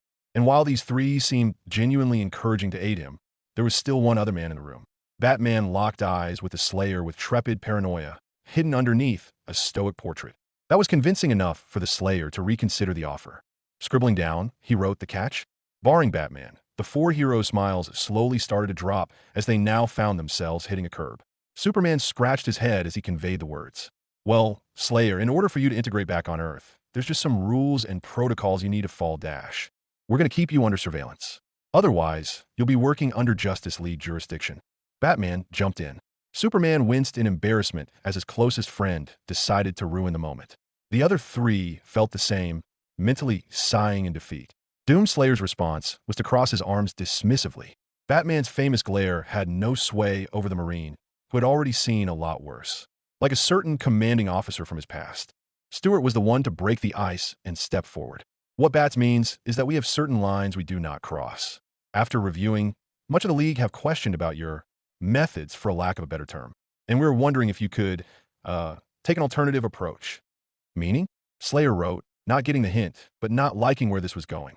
Black Canary spoke up and said that Justice League has a no-kill policy implemented throughout the organization.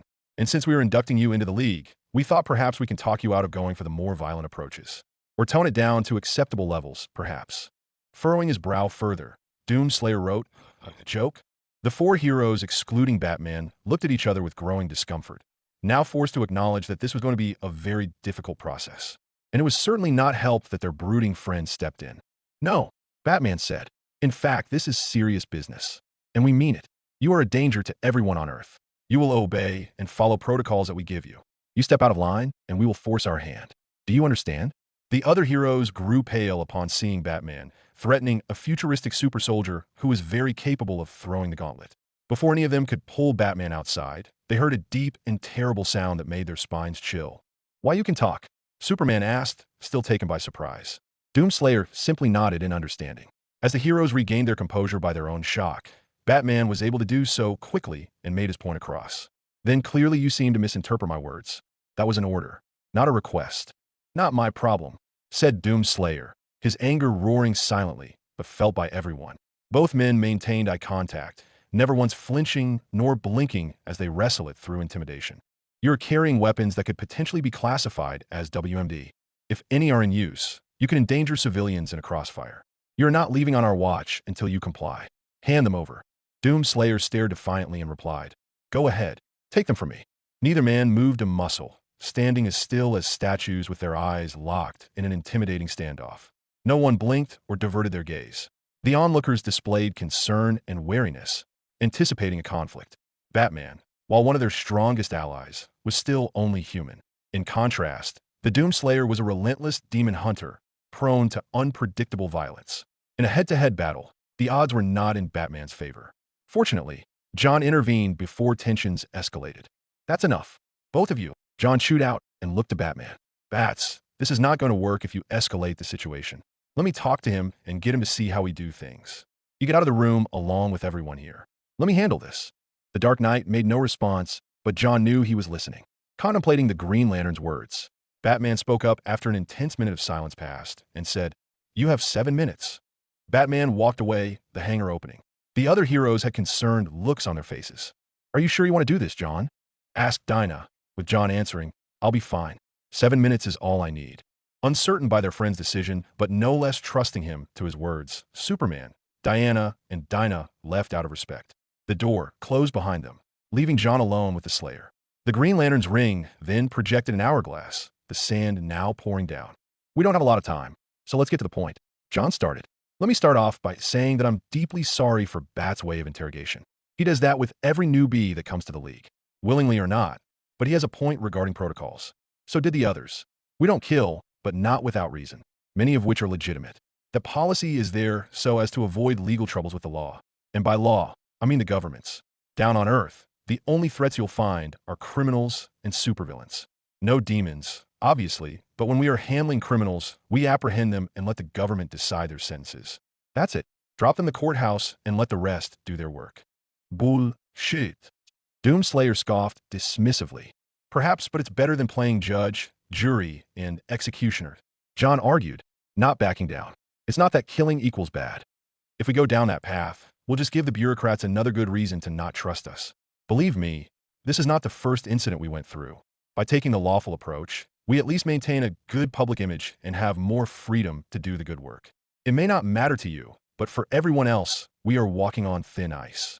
One misstep, we'll be drowning in red tape, and there'll be no one left to keep the bad guys in check. At best, the governments will try to find some way to make us work for them with frugal results. At worst, superheroism is outlawed, and we get disbanded. Doomslayer maintained his silent stoicism. John couldn't tell if the Slayer was impressed or still dismissive. He continued, "Look, I get it. Those monsters you've killed, I respect that. I'd do the same if it means protecting Earth. But on this Earth, we have none of that. The Justice League, many of them have never killed before, and I can't blame them for not doing it. But you and I both know how terrible the first kill can be." Doomslayer's eyebrow raised a bit with piqued interest. "Marine, yes, toured the Middle East once. Got court-martialed after a fallout with my CO at the time. Ordered to kill civilians, and I disobeyed. Thankfully, got an honorable discharge after some public support reached out." Doomslayer pounded his chest out of respect. Birds of a feather. John took a mental note of it, one worth bringing up in the near future. But let's not get sidetracked. Protocols are protocols. No killing unless we have a say in this. Which is rarely. Look, I can vouch for you if you get into some trouble. Anything but killing. Unless there is another invasion, you gotta play by the rules with very few exceptions. Are we clear? John finished. The Green Lantern knew that the Slayer wasn't dumb. He was beyond just a killing machine in a suit of armor and muscles. It's a matter of convincing someone full of anger issues to stand down and cooperate. The hourglass by now was nearing its end. The sand was emptying and reaching the bottom. John hoped the man made the right decision, or else Bats was going to get a really good excuse to lock up someone. "Phoenix." Doomslayer finally spoke. By that point, the hourglass reached its course. John sighed in relief. "Come on," John issued. "The others are expecting results. Don't want to get them willy-nilly." Grunted Doomslayer, though John could have sworn it was a chuckle. Unknown. Deathstroke awaited at the drop site. It was a large warehouse long abandoned when the Great Recession came. Only rats and pigeons have made it their residence since. A perfect place for drop-offs and trades hidden from the authorities. The mercenary crossed his arms as he patiently waited for his employer. He could hear the footsteps reaching his spot. Not a single trace of fear was found on the mercenary's face. Deathstroke turned to the man he was to meet. Appearing from the shadows was a man of equal stature. Strong and burly beneath a dark long coat, with long dark hair reaching down his shoulders. His face would be akin to a Neanderthal of the Stone Age, but Slade kept that to himself to avoid pissing off his employer. Regardless, his employer was none other than Vandal Savage, the most powerful man to exist on Earth and the de facto leader of the Light. "Deathstroke," Vandal stated. "Do you have what was requested?" Slade silently pulled out the still bloody blade from its sheath. Even with a stoic face, the man's eyes lit up with great interest, as if he had anticipated this moment beforehand. "As requested, Lord Savage." "Excellent," stated Vandal. "Now for your payment." Suddenly, Slade's burner phone instantly beeped in the midst of the trade-off. Pulling it out, his eye blinked in surprise at the digits he was seeing. "This is triple the payment I was supposed to receive today," Deathstroke pointed out. "Indeed," Vandal agreed. "While the incident from the docks was irreparable and costly, the blood you have gathered is extremely valuable. And to give meager payment to a man of your caliber would be an insult. You'll have to forgive my decision earlier, but the secrecy of it was out of necessity." Deathstroke scrutinized the man's motive behind the rash decision. "You're hiding something, and I will keep it that way. Wouldn't you agree, Slade?" Vandal coldly responded. The reply was no doubt a subtle threat. "Agreed," Deathstroke said evenly. "I have no intentions of prying those secrets. It's just that everything has been unraveling in rather interesting ways, especially with the new piece on the chessboard. Something I can look forward to in future endeavors." "Then it is settled," Vandal replied. "It is fortunate you have brought this to my attention. Not to mention, return in one piece. But my statement is clear. There will be no engagement with this man. For now, only surveillance." "Understood, Lord Savage," Deathstroke noted. As the mercenary gave away the blade, Vandal placed his hand on Slade's wrist. The man briefly glanced down before meeting the eyes of the primeval man. I should warn you, if there comes a time when you're on your last legs, make sure to keep one bullet for yourself. Vandal warned. There was almost a sense of fear coming out of the man's voice. Realizing what kind of threat this new stranger was, Deathstroke nodded and took a mental note of it. After which, the drop-off had ended, leaving both parties satisfied. To be continued. Chapter 4, Maladjusting. Washington, D.C., March 11th, 12:22 p.m. Eastern Daylight Time. Are you sure this is a good plan? Dinah whispered. I voted against it, John replied. Before them, a conference had assembled outside the Hall of Justice. News crews and reporters swarmed the area as the Justice League prepared to announce a new inductee. The event stirred excitement and drew major media attention to the hall. Superman addressed the crowd from the podium, flanked by the Justice League members, who stood as paragons of justice. Meanwhile, behind the two heroes, John and Dinah, Doomslayer lingered on the sidelines, eager for the charade to end. Thank you all for gathering at the Hall of Justice, Superman declared. It is with immense honor that we induct a new member into the Justice League. After extensive review and consideration, we, the Justice League, are proud to welcome the newest hero to our ranks, Doom Marine. Promptly, the Doomslayer, now referred to as the Doom Marine, advanced toward the podium. John and Dinah cleared a path for him, with John offering a reassuring pat on the shoulder. As the Doom Marine neared, the onlookers cast cautious looks and offered tentative applause, witnessing the imposing figure stride forward. This is a bad idea, whispered Oliver to his wife and John. It wasn't our decision, his wife stated, forcing a smile for the cameras as the press captured the moment. While the couple engaged in a subdued disagreement over the event, Dinah momentarily tuned out the world around her, reflecting on the past few hours. Earlier ago, outside, the four heroes waited patiently for John to return with the results, the favorable kind, they hoped. Superman and Dinah harbored some uncertainty, yet their faith in John buoyed their spirits. Batman, however, harbored no such trust. His experiences had taught him enough. Wonder Woman found herself in the middle ground. Although she had voted for John, she was neither fully trusting of his solo mission nor as skeptical as the Dark Knight.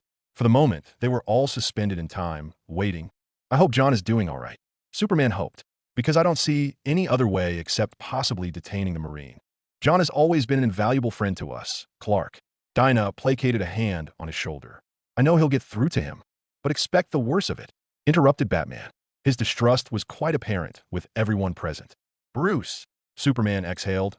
I understand we got off on the wrong foot, but the rest of us can see a potential ally in the Doom Slayer.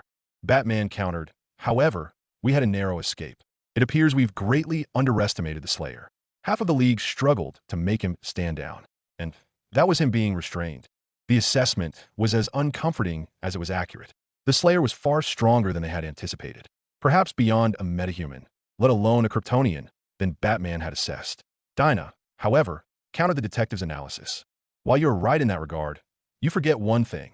He stopped when he needed to and actually showed restraint. Dinah finished. He seems quite capable of when to draw the line and is capable of understanding us. I don't need to remind you about our first encounter.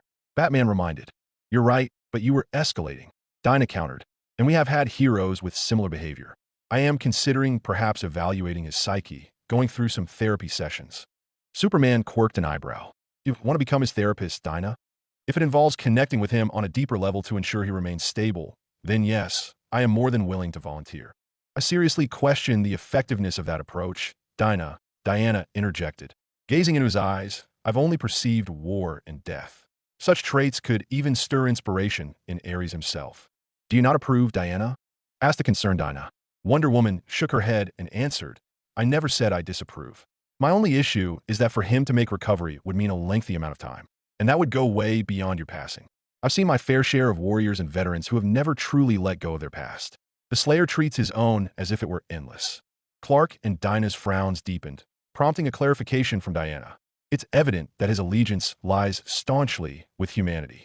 Yet, for him to recalibrate would require additional steps, one of which is maintaining a considerable distance from Batman. Batman crossed his arms disapprovingly, his stern gaze fixed on the Amazon with little effect. Dinah and Clark smirked at their friend's escalating pettiness. Their ranks swelled with the arrival of Green Arrow, Hal Jordan, Flash, and Captain Marvel. Oliver encircled Dinah's waist with his arms and planted a kiss on her cheek. So how did it go? Oliver inquired. I'm guessing Batman won this round? Not exactly, Clark responded. John's in there with the Slayer. By himself. Wait, what? Flash interjected, his exclamation followed by astonished looks from Marvel and Oliver. You left him alone with the incredible Punisher. He insisted on reasoning with him, Diana replied. It's better than letting Batman handle it. Okay, yeah, but what about John? Oliver asked. Hal Jordan responded. Ollie, don't jump to the wrong conclusions, but I've known John long enough to be confident that he can handle situations like this. He's a Green Lantern, like me, and we're pretty cool under pressure. Plus, with John's background in the Marine Corps, he's practically an ideal source of help, Dinah added. I get that he's capable, but are we certain he can keep the Doomslayer well on a leash? Marvel questioned. Dinah, Clark, and Diana had no reassuring answer. Batman redirected the conversation and checked the time. 7 minutes are up. Heading in. Superman was on the verge of objecting when John emerged from the room with the Doomslayer following. Oliver, Flash, and Marvel stood anxiously as they watched the imposing figure loom over the heroes, while the others remained serene, anticipating outcomes. John, Superman waited. Any luck? He says he'll agree, John replied. It took a bit of convincing, but I got him to consider minimizing the damage. Everyone looked at the Slayer, who gave a non-committal shrug. It was something at least. Batman was the one to speak. Did he agree to relinquish his weapons? I haven't gotten a rude dash. Then he'll have to agree that as well. Batman interrupted John, causing Doomslayer to say, piss off. John extended his hand to halt the Slayer's advance. Superman and Diana positioned themselves before Batman as a shield, while the rest retreated. Except for Dinah. The group was taken aback by the Slayer's voice. Bats, your tough guy act isn't helping, John chided. Batman stayed mute, which did nothing to alleviate the tension. Superman intervened. Bruce, why don't you cool off? We'll take it from here. We can manage. Batman glared one last time before walking away. Marvel broke out of a shocked trance and asked, He can talk? All right, you guys weren't here. Dinah realized, yeah, he does talk. John turned to the Slayer. Say, I know Bats can be quite a hard ass and all, but he kind of does have a point about your weapons. Certain ones, at least. Think you could drop the BFG from your arsenal? No, said the Slayer, earning some uneased looks from the group. Look, we're not going to use it anyway, John contended. We just don't want the public to believe you've been carrying a WMD this entire time. Speaking of which, you might want to consider changing those bullets. They're all uranium-coated, and we definitely don't want any nuclear weapon allegations. Lead, the Marines stated bluntly, suggesting the alternative. John considered another option. There's rubber as well. Pass. The Doomslayer refused, much to John's frustration, who let out a sigh of exasperation. Dinah approached John and whispered in his ear, He's not going to budge. Hang on, John replied. Gotta word it out a little better. Doomslayer looked expectantly at John, seemingly unfazed by the subdued conversation between him and Canary. I'm gonna hate saying this, but as long as you don't kill anyone, we'll overlook it if you aim for non-vital areas. Better yet, just detain using non-lethal methods. This statement was met with stunned expressions from a few, with Marvel being the first to voice his shock. What? Marvel exclaimed, the words fueling a surge of anger in the godlike superhero. Are you serious? You're actually going to let him use live ammunition? That's madness. I'd like to see you try to talk him out of it. Boy wonder. It was hard enough getting him to see our point of view. So I'm all ears, John retorted.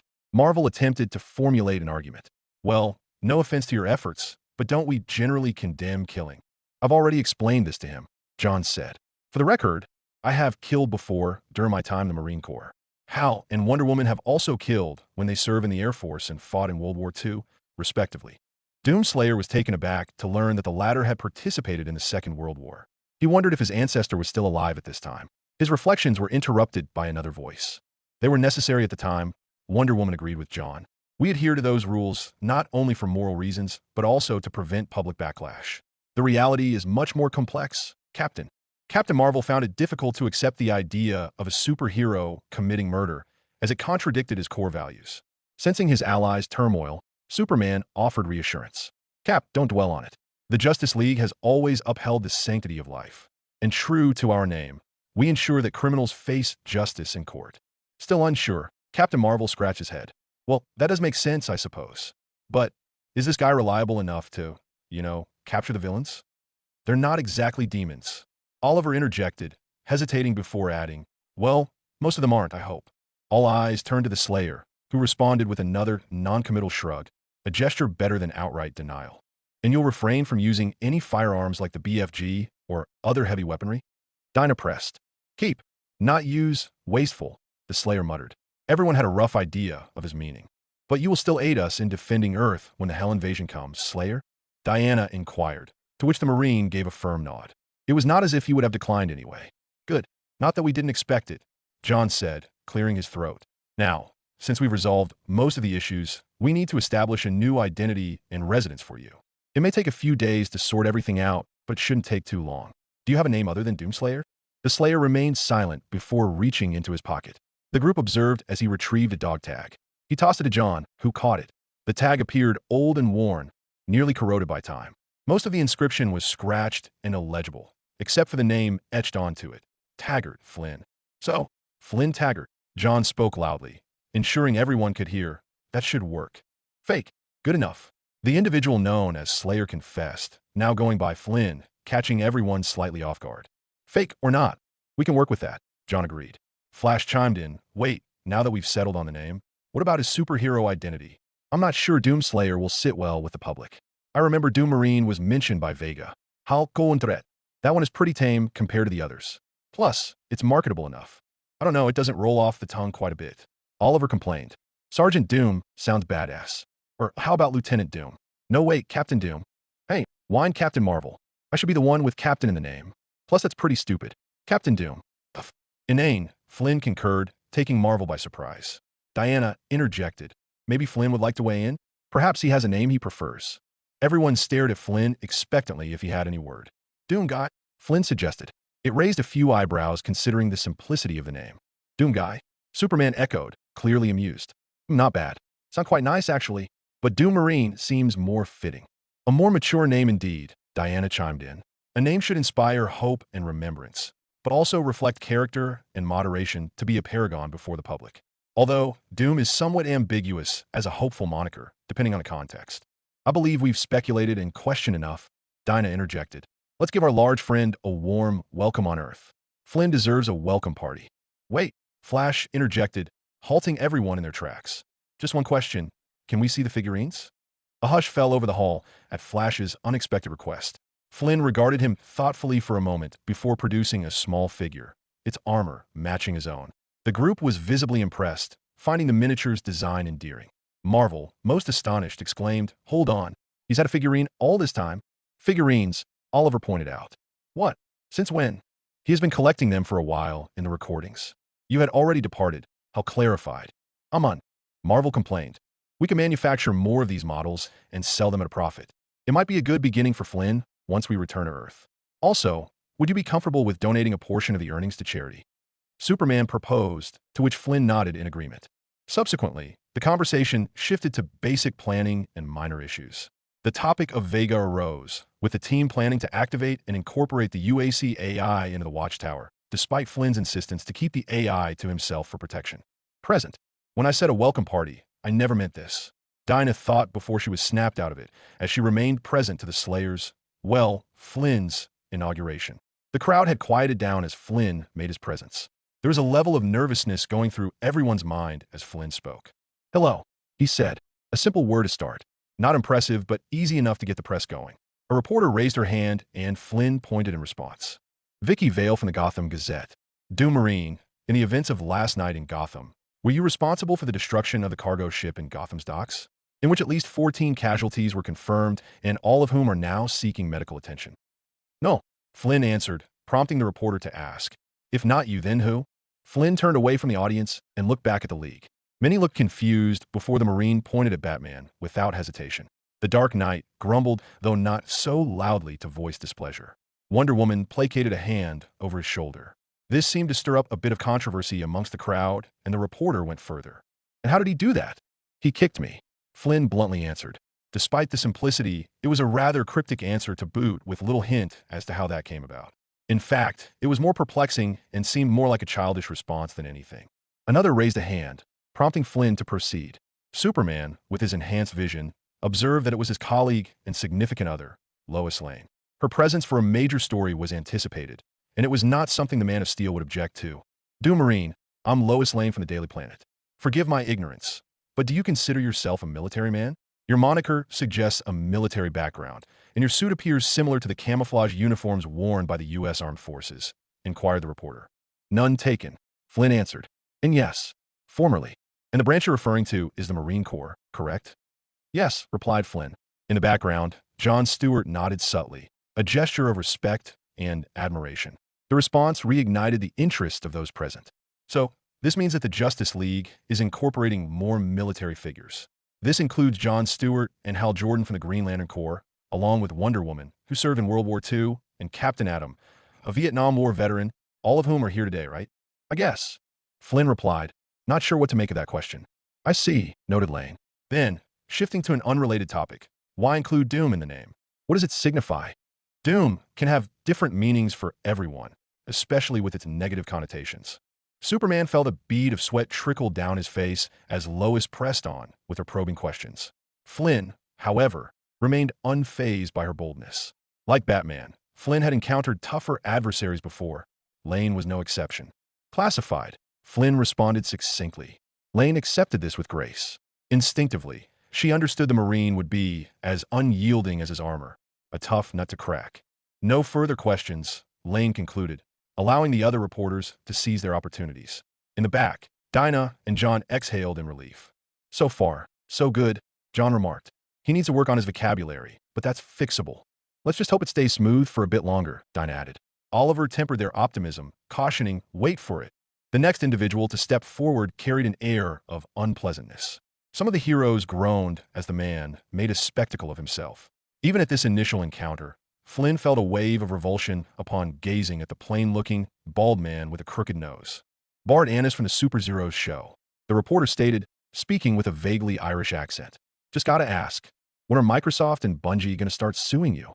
What? Flynn replied, his voice tinged with disdain. There was an almost smarmy grin on this ball sack of garbage as Flynn observed. I asked, when will Microsoft and Bungie sue you for copying their costume? While this tribute to Halo might appear cool, don't you think you're going too far with the gimmick? The heroes exchanged numerous anxious looks. To their astonishment, Flynn maintained a calm demeanor and replied, when they have proof. All right, said Bart, a look of near disappointment on his face. Next question, related to Lois Lane's earlier one. How do we even know you were in the Army? Is there any proof or records of your service? Or is this a case of stolen valor? This query piqued the interest of every reporter nearby and visibly displeased the League, particularly those who had served in the armed forces. Sir, please avoid unnecessary vitriol, Clark would have interjected had Doomslayer not raised his hand. Speak with Jon. Flynn interjected, bringing relief and surprise to everyone. Stewart, notably, nodded in approval of Flynn's trust in him. Yet, it wasn't enough to deter the persistent reporter. Instead of adopting a more nuanced approach, Bart went for the jugular. So, you're just going to keep deflecting questions and rely on others? What's with all the secrecy? Every superhero was filled with indignation and disappointment. This wasn't the first instance of them facing slander and libel for their methods of combating crime, with Bart being just one among numerous critics, whether professional or otherwise. Critics like Bart tended to be unrestrained and blunt in their journalistic approach. However, as though reaching a tipping point, it appeared that the Doomslayer had yet another ace up his sleeve. Perhaps I can speak up for the Doom Marine instead. Who said that? Bart asked, perplexed. Similarly, everyone was taken aback by the sudden emergence of a foreign voice. Doomslayer's smirk was hidden behind his visor as Vega responded. The League members were all caught off guard, not expecting the AI to be activated so abruptly. Green Arrow was the first to express their confusion. What? How'd he get back on? Dinah and Stewart exchanged glances before shrugging, evidently as bewildered as he and the rest of the League were. Greetings.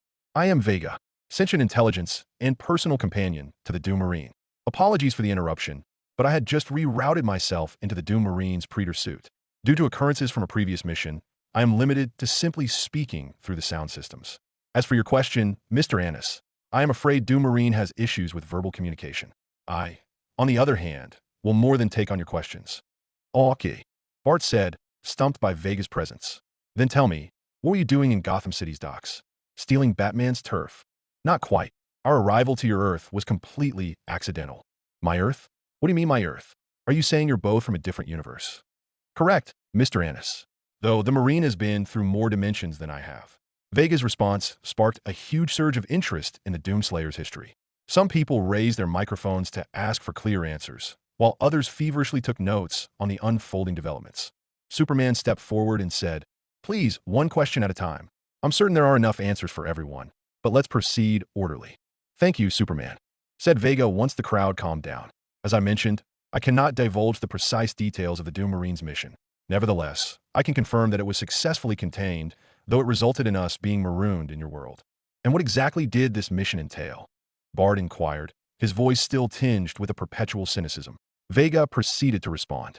An invasion by transdimensional aliens spreading across numerous worlds, both familiar and mysterious. The onslaught was ultimately thwarted by the valiant efforts of the Doom Marine. The duration of this reprieve remains a matter of speculation. So Half-Life, huh? Bart chuckled, feigning the air of a shrewd intellectual. Very original. I bet Gabe Newell could sue over this. The Justice League members, upon hearing such a scornful comment, felt nothing but contempt and disapproval for the reporter's immature jab. Every time this guy appears, he aimed for the cheap shots. Makes me want to pull out the boxing gloves, Green Arrow muttered under his breath. Enough, Ollie, Dinah chided. I'm just saying, he whispered back to his wife. The guy's an absolute jerk. We shouldn't act on those impulses, John countered. After all, he's not our main problem. It's the other one I'm concerned about. Dinah and Oliver exchanged knowing looks as they realized whom the Green Lantern was referring to, their eyes shifting back to the Doomslayer. Despite being mocked, the Space Marine remained motionless and unresponsive to the scornful reactions. He appeared idle, seemingly more at ease letting Vega do the talking. Mr. Annis, although it may appear unlikely, the tales of the Doom Marine's feats are indeed factual. Yeah? And where's the footage? I will not provide that. Given the sensitive nature of the subject matter, any evidence will be withheld from the public. Right. So I guess this means we all have to believe your word for it. Consequently, yes. Gotcha. So I guess I'll have to believe you're not some guy behind a microphone, speaking into discount Master Chief speakers or something while you're elsewhere in the city. Probably in your mom's basement, Bart insinuated. Although the public remained unaware, Superman's acute hearing detected the sound of the podium fracturing under Doomslayer's grasp. The Man of Steel grew increasingly worried and discreetly communicated his concern to the others via Martian Manhunter's telepathy. Stand by, League. I can already hear Flynn going full nuclear. Roger that, Superman. I'll handle this, John replied, his ring emitting a faint glow as he readied himself to subdue the Space Marine. However, that did not come to pass, as Vega delivered an intriguing response. I completely understand your skepticism, Mr. Annis. There is no credibility for me to provide you with evidence besides my current presence. Though, you're welcome to speculate, just as I could speculate your credibility as a journalist seriously. Upon hearing Vega's statement, the majority of the attendees, including reporters and members of the Justice League, were taken aback, their jaws dropping in surprise. A handful, such as Oliver and Barry, started snickering or laughing outright. Others, like John and Dinah, merely smirked or smiled in amusement. Only Batman remained the exception, and even then, he stayed his hand from the belt. The Doom Marine, previously motionless, now shook with silent laughter at Bart Annis's expense, who, after smugly conducting himself throughout the interview, was now seething with anger at the remark. So, this is how it's going to be? You're going to resort to insulting a professional? Incorrect. I am not insulting a professional, merely responding to an amateur's questions. Vega said, dealing another blow to Bart's fragile ego, further riling him into a defensive mode as the crowd laughed. This is an insult to my integrity. I have done news coverage for the past decade. I have no doubt about that. However, your report on the confrontation between Superman and Metallo in Metropolis last month was lacking. You condemned Superman for property damage and endangering civilians before he subdued the cyborg. Yet, video evidence has revealed that Metallo was the one endangering civilians and using them as leverage, which prompted Superman to step in. Meanwhile, Justice League members Martian Manhunter, John Stewart, and Batman successfully rescued the hostages without any casualties, a detail later verified by the Daily Planet's Lois Lane, who was among those held captive. Bart blinked in surprise at Vega's rapid summary of his last month's report, yet he maintained his composure, ready to explain his rationale. Nearby, Lois Lane exhibited a look of satisfaction, crossing her arms as she listened to Vega's analysis. That's because Lois Lane is known for being rescued by Superman, and it's well known that she and Superman are kind of thing. I mean, come on, why else does she keep falling into his arms every time she's in danger? Bart excused. Superman experienced a surge of irritable disgust upon hearing Bart's remark. Lois appeared unaffected by the sleazy reporter's words, leaving one to wonder if she was adept at concealing her emotions or simply accustomed to such behavior. The others, meanwhile, looked upon the man with disrespect and disdain for his lack of professionalism. Vega continued, "It is indeed a peculiar set of coincidences that she has been present at every event and disaster linked to Superman. However, her willingness to risk her life and remain steadfast in peril is worthy of admiration. In contrast, Your journal entries are penned from a chain cafe in Manhattan you often visit. Therefore, Mr. Annis, attempting to raise your status by defamation is not commendable. As a self-described professional, you ought to be aware of this. Bart was now clenching his fists in annoyance, with Lois Lane smiling on. In a previous report from September 14th of last year, you published an article accusing Wonder Woman of racial profiling following her intervention in an armed robbery at a convenience store in Washington, D.C. during daylight hours.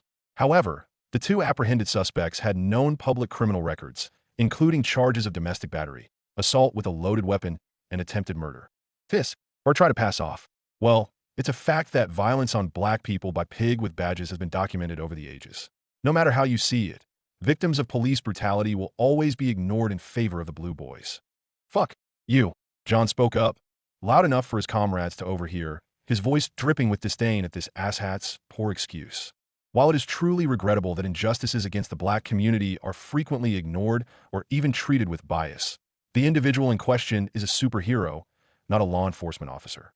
Supported by eyewitness accounts and testimonies, Wonder Woman acted within the law, minimizing escalation while disarming and detaining the suspect with the police present. Moreover, she, along with her fellow heroes from the Justice League and beyond, has contributed to the community far beyond what one can achieve from behind a laptop screen. And pardon my language, but please refrain from jumping into conclusions. You will win not any favors with any person of color. Jon Stewart seems to think so. The heroes quickly looked at John, who didn't protest at all, merely crossing his arms with a contemptuous glare at the journalist. The crowd laughing at Bart's expense only fueled his infuriated contempt and resentment towards the artificial intelligence. It seemed to work as hard at undermining his dedication as it did at insulting him at every opportunity. So you're saying that superheroes are above the law, above cops and the government? No, Mr. Annis, you've indeed raised an interesting point. At first glance, the Justice League might operate outside the law, performing feats beyond the capabilities of the police and government. However, they actually work within the justice system as much as any governmental entity. By adhering to the law, they've not only earned recognition and popularity as peacekeepers and paragons of earth among the populace, but they've also been granted permission by the UN to operate with full jurisdiction beyond U.S. borders. Over the past 7 years, the Justice League has undertaken more humanitarian and peacekeeping efforts than crime fighting and defending Earth from hostile invasions. Meanwhile, you have devoted more time to slandering the Justice League with libel and disseminating misinformation for the sake of sensationalism and notoriety via a laptop than to supporting any local charity. Bart was at his limit. He will not stand by as this self-proclaimed AI beats him down with falsehood that he lovingly preached in the past 10 minutes that he had sat through. But before he could say another word, Vega had more than one thing to say. Regarding your comment on race, my response is as follows. Crime is blind to color, gender, status, and orientation. It only sees victims, those who are vulnerable and defenseless against danger, preyed upon by those who consider themselves superior and strong enough to exploit others. However, justice is also blind in this way. Heroes of all kinds, whether they belong to the Justice League, the police force, or operate outside the law to protect their community, can make a significant impact. They lead by example and uphold the law by bringing criminals to justice. Upon hearing Vega's statement, both the crowd and the Justice League gave applause for a commendable speech. Even Batman was a tad bit touched by the AI's sincere speech. Still doesn't mean I won't be giving the Slayer some lack. Batman stated, clapping his fellow heroes, causing Diana to roll her eyes and say, let's drop the topic for now and give him a warm welcome to the League. Back in the crowd, Bart felt his entire confidence brought down to a peg by an artifice I know, a phony speaking somewhere in this jolly green jackass suit, all while hiding somewhere in his godforsaken Earth. But now, he lost any sort of pride to continue his report crusade. Mr. Annis, is there anything you have to say? Asked Vega. Bart, having nothing to say or react to, simply walked away in a huff, weaving through the shifting crowd of other tenacious journalists and reporters. As he vanished from sight, Vega continued on and commented, that's a shame. I had figured he would have blown a vein if we were to discuss further into his reports. Next, upon hearing the question, reporters began to raise their hands and mics, eager to get an answer to quench the burning enigma that was the Doom Marine and his AI companion. Flynn was carefully deciding on who to pick next before settling on the blonde woman closest to the front. Cat Grant from GBS. She stated, with slight enthusiasm, with your arrival to our Earth, tell us what do you bring to the table as a superhero? Guns. Flynn answered without hesitation, prompting looks of shock on every reporter's faces and winces on most of the heroes. I beg your pardon? Asked a very bewildered Cat. Before Flynn could pull out a gun from his suit, Vega spoke up and said, "What the Doom Marine meant to say was that he has a vast collection of arsenals at his disposal, Ms. Grant. And due to the situation of the aforementioned invasion, the methods used to combat the aliens were dealt with extreme prejudice." The crowd began to murmur amongst themselves in regard to the last statement, causing suspicion and wariness about the Doom Marine's method. And then the questions began to pop up. Does this mean the Justice League is now allowing lethal force? Is Doom Marine a supporter of the Second Amendment Dash? How do you approach Crimin Dash? Are we expecting a judge, Jur Dash? "I'll take over from here," Superman interjected, stepping forward as Flynn moved aside. "I recognize the concerns regarding the Doom Marine's arsenal. Nevertheless, after thorough discussions and agreements, the Doom Marine has consented to adhere to Justice League protocols and will set an example akin to my peers. Concurrently, we will compile data and disclose it to the public concerning his other capabilities." Doomslayer folded his arms, displaying a hint of irritation. Although humans were distinct from the demonic entities of hell, their innocence was questionable. He remembered witnessing humanity's darkest aspects even before the Hell invasions. Coupled with his recent insights into the UAC's corrupt cult-like nature, he was prepared to intervene personally if it meant safeguarding Earth from its own follies. For the moment, he would wait and undertake what was essential for a brighter future. As the Man of Steel pacified the audience with his rousing speech, Vega appeared on his display. "Hello, Slayer. While Superman garners much attention, I have taken the time to run a diagnostic on your suit and found that your previous encounter with Olivia Pierce has fully restored its functions. Even after your battle with a mercenary known as Deathstroke, the suit has sustained no damage. However, it is important to note that without a source of hell or Argent energy, you cannot recharge the suit upon taking damage. This means you must seek alternative methods for ammunition retrieval and, should you encounter threats on par with demons, suit repair. Nevertheless, in the absence of hell, the Predator suit remains impervious to all conventional weaponry." Flynn nodded. On the one hand, hell had not yet come, meaning he'll use his time on Earth to prepare for another invasion. On the other hand, he was absolutely screwed. With nothing but the suit on his back and battling the forces of hell for God knows how long, he'll need to adapt and find allies to his cause. The Justice League was already backing him, but he'll need people far more willing to take drastic measures. He hadn't bothered listening to Superman's speech until he heard his name called. "Ladies and gentlemen, let's give it to Doom Marine as the newest member of the Justice League." Superman clamored, raising his hand, to which Flynn shook in kind. Both looked into the flashing cameras for pictures while reporters gave heaps of praises for the welcoming ceremony. "Once this is all over, then we'll put you through the initiation," Superman whispered. "Nothing complicated. Just need to scan your prints and issue your membership." Grunted Flynn. With cameras dying out and the crowd dispersing, the first to greet his invitation would be John, Black Canary, Diana, and then the rest of the League. "Welcome to the League, big guy. LexCorp, Tower, Metropolis. March 11th, 11:52 a.m. And there you have it, folks." The blonde GBS reporter stated in that familiar chipper tone. The newest member of the Justice League, known only as the Doom Marine, along with his AI partner, Vega, revealed to the world.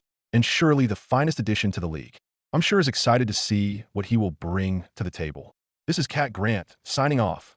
As soon as the man diverted his gaze, the monitor abruptly turned off.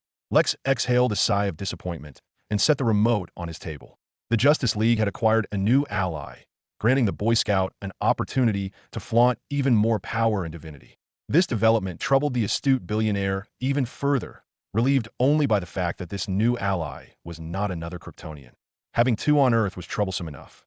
Nevertheless, Lex collected whatever scan intelligence he could from the news report. The so-called Doom Marine was more than he appeared, and Deathstroke's description seemed quite precise. The newcomer was a veritable bastion, judging by his stature and presence alone. Moreover, this Doom Marine was assisted by an AI companion capable of rapid information gathering. While Lex found it amusing to witness a journalist being put in place by Vega, the speed at which the AI operated was a cause for concern. The only comparable artificial intelligence known to him was the League's Red Tornado, who was, to his knowledge, confined to his suit. Vega was intriguing, but the Space Marine was Lex's primary concern. Merely observing him invoked a sense of fear in Lex, a sentiment he did not feel towards other heroes like Batman or the Alien. This Marine was different. It seemed prudent to heed Vandal's directive for the group to refrain from action for now. Patience was key until an opportune moment presented itself. Yet, what remained unmentioned in the mercenaries' report were the weapons. It was plausible to infer that the Marine, hailing from another dimension, possessed advanced technology to stow his arsenal securely. Time would tell if the Doom Marine would reveal his armaments. A knock on his door was brought to his attention, and Lex called, "You may come in." The door to his office opened as his assistant came into full view, a tall brunette carrying an ordinary but unknown suitcase. "Ah, merci," he greeted kindly. "I take it this is a gift for me." His assistant only gave a silent nod, her voice stolen from a previous injury, and set the suitcase down, but not before giving her boss a small note to read. "Call me VS." Lex arched an eyebrow, but remained nonchalant. Clandestine dealings hardly came as a shock in relation to his business associates. With ample resources and financial backing, skirting the law tends to become somewhat more feasible. "Thank you, Mercy. You may leave." His assistant took her leave, closing the door behind. Immediately, Lex went for the case and opened it. It was the sword belonging to Mr. Wilson, still coated in the Marine's blood. Intrigued, Lex went for his phone and contacted his partner, the phone ringing on the other line. "Luther von Schache." Lex greeted Vandal in his alias. "I received your package. I presume this has something to do with last night, yes?" "Indeed," Vandal answered. "You could say this will provide an ample opportunity to use for the project." "How far are you in it?" "Already in its final stages. The fact we managed to get a feasible strand from the other donor means the process turned out smoothly." "Why do you ask?" "I want you to delay its release." Lex paused in his seat, processing the words he just heard. "Come again." "Delay the prototype for the time being," Vandal further explained. "I want you to splice the new strand with the stronger of the two." Lex's eyes were blinking rapidly upon hearing what he was being told. "Mr. Sage." Lex was walking on eggshells now. "Apologies if I'm being hesitant, but how will this make it any stronger than what we already have? We've taken months to get this project to yield any success. Not to mention, what you're asking is dash." "Luther," Vandal cleared his voice, "I admire your intellect and ambitions. Not to mention, your fortitude to break the impossible. It is why you are on the board, to begin with. But do understand that what I'm giving is an opportunity of a lifetime. And perhaps down the line, it may come to fruition. Plus, you've overcome plenty of obstacles before. This will only be a minor adjustment." Lex's mouth was open, yet was speechless. As if sensing the myriad of questions forming in Lex, Vandal quailed his thoughts.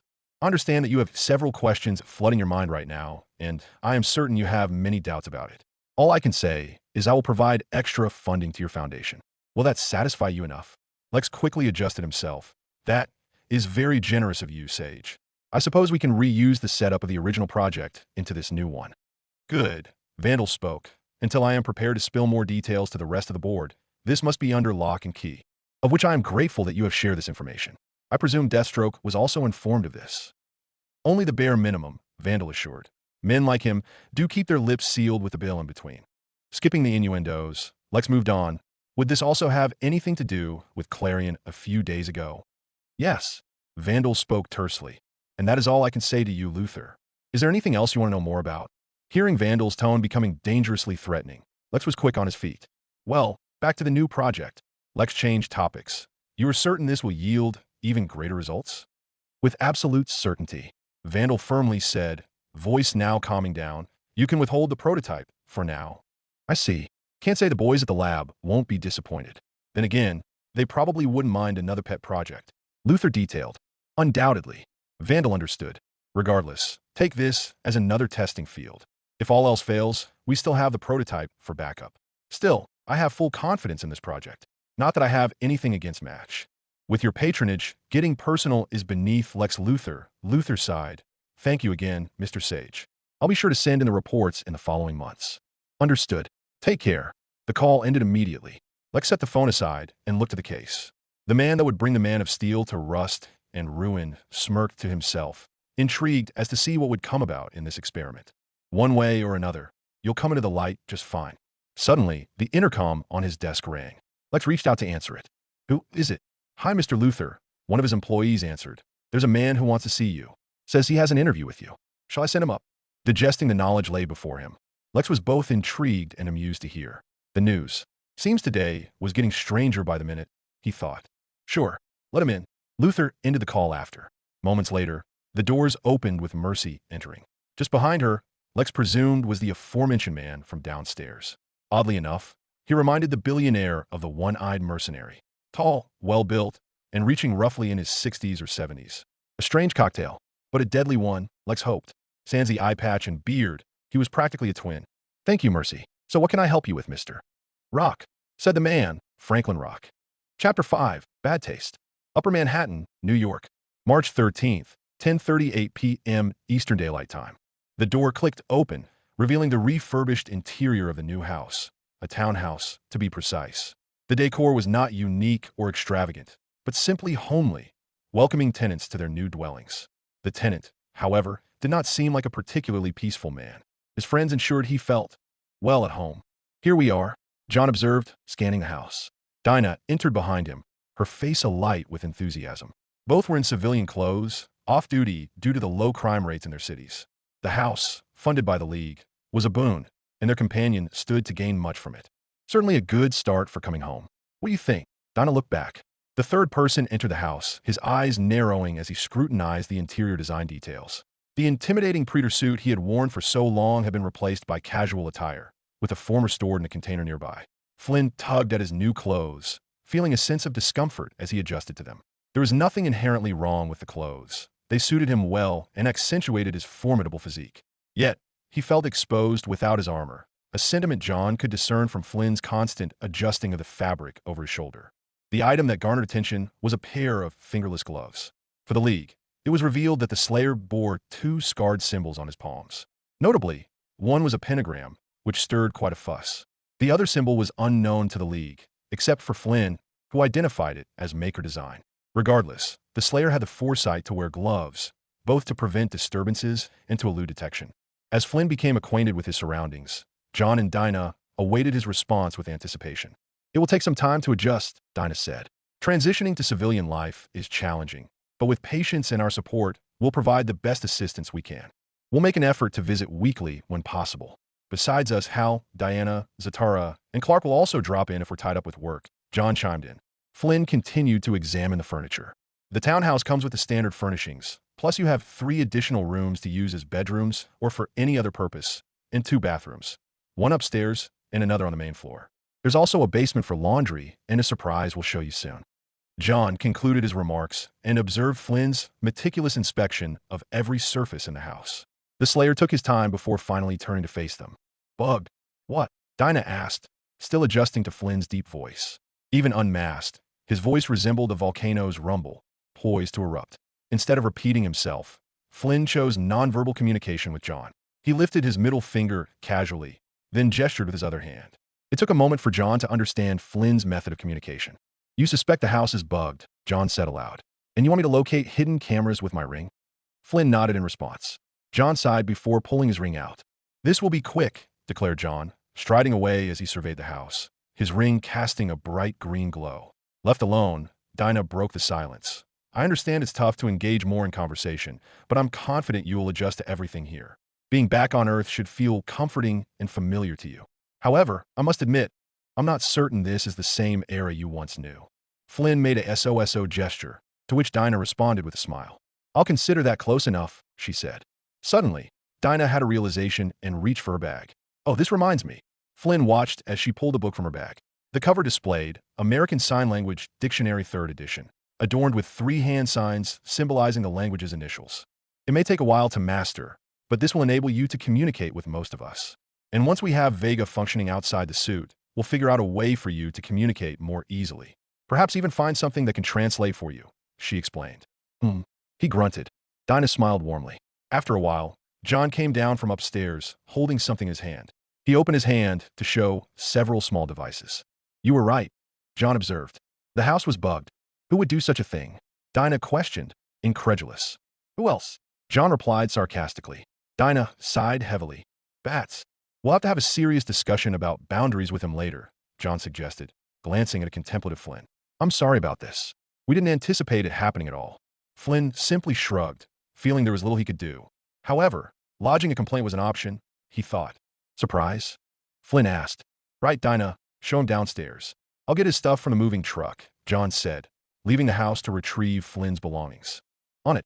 Come on, Flynn," Dinah commanded, beckoning him to follow. They descended to the basement, unveiling a spacious room with washing machines and dryers to the north. Aside from that, it was barren except for Dinah, who approached a brick wall and pressed a brick deeper in. With the press, the wall slid away, revealing a large structure within. "And voila!" Dinah exclaimed playfully. "Your very own teleporter.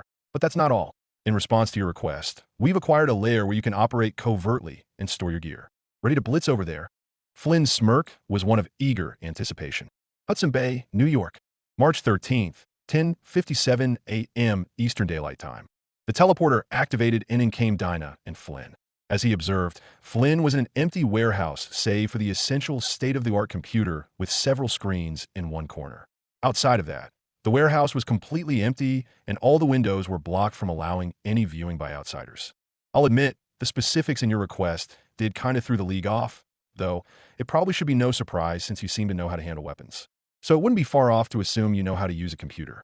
Still, regarding Vega, we, unfortunately, don't have the room or the coverage to pay the electricity bills. So we're going to have to move Vega to Superman's hideout, the Fortress of Solitude. Flynn groaned with slight annoyance, much to Dinah's lament. Flynn, I understand how frustrating that is, but in order to keep your identity a secret, we're going to have to keep things incognito. Besides, you can count on Soups to not poke Vega around. It was either that or Batman. Flynn kept his glare, but relaxed his shoulders. The teleporter activated once again to reveal John rolling with a large box on a stroller. All right, John set the box down. Your suit in one piece. Flynn approached the box and opened it. The Predator suit stood on its own 2 feet after laying horizontally in the truck for some time. While not pristine, the suit was still in excellent condition. He was not dumb enough to leave the suit on its own, especially when he spotted Batman a couple of times in the corner of his eye a couple of times. The mutual distrust was no secret amongst the League, and it was agreed both would be separated on multiple occasions barring important meetings and emergencies. For now, the Slayer seemed content with the solitary he was now given. Well, with everything out of the way, we just have one other thing to talk about. Enjoy your stay, John said, pulling out the keys to Flynn. One for his flat and the other for his base. As the trio was just prepared to have a small celebration, John picked up a call from his phone, revealing Batman. Answering, he put the phone on speaker. John Stewart answering. John, it's Batman. Spoke the Dark Knight. Have you and Canary finished helping Doomarine? Yeah, Bats. We're just celebrating for a bit. John answered. What's happening? Turn on the news channels. There's a situation closest to you.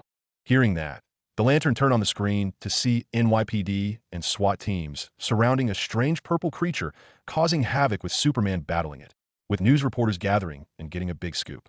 Flynn recognized Cat Grant from the press conference making her report.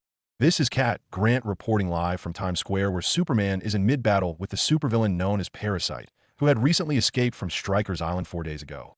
And though there are casualties in the initial rampage, all 12 of Parasite's victims have been rescued and transported to local hospitals.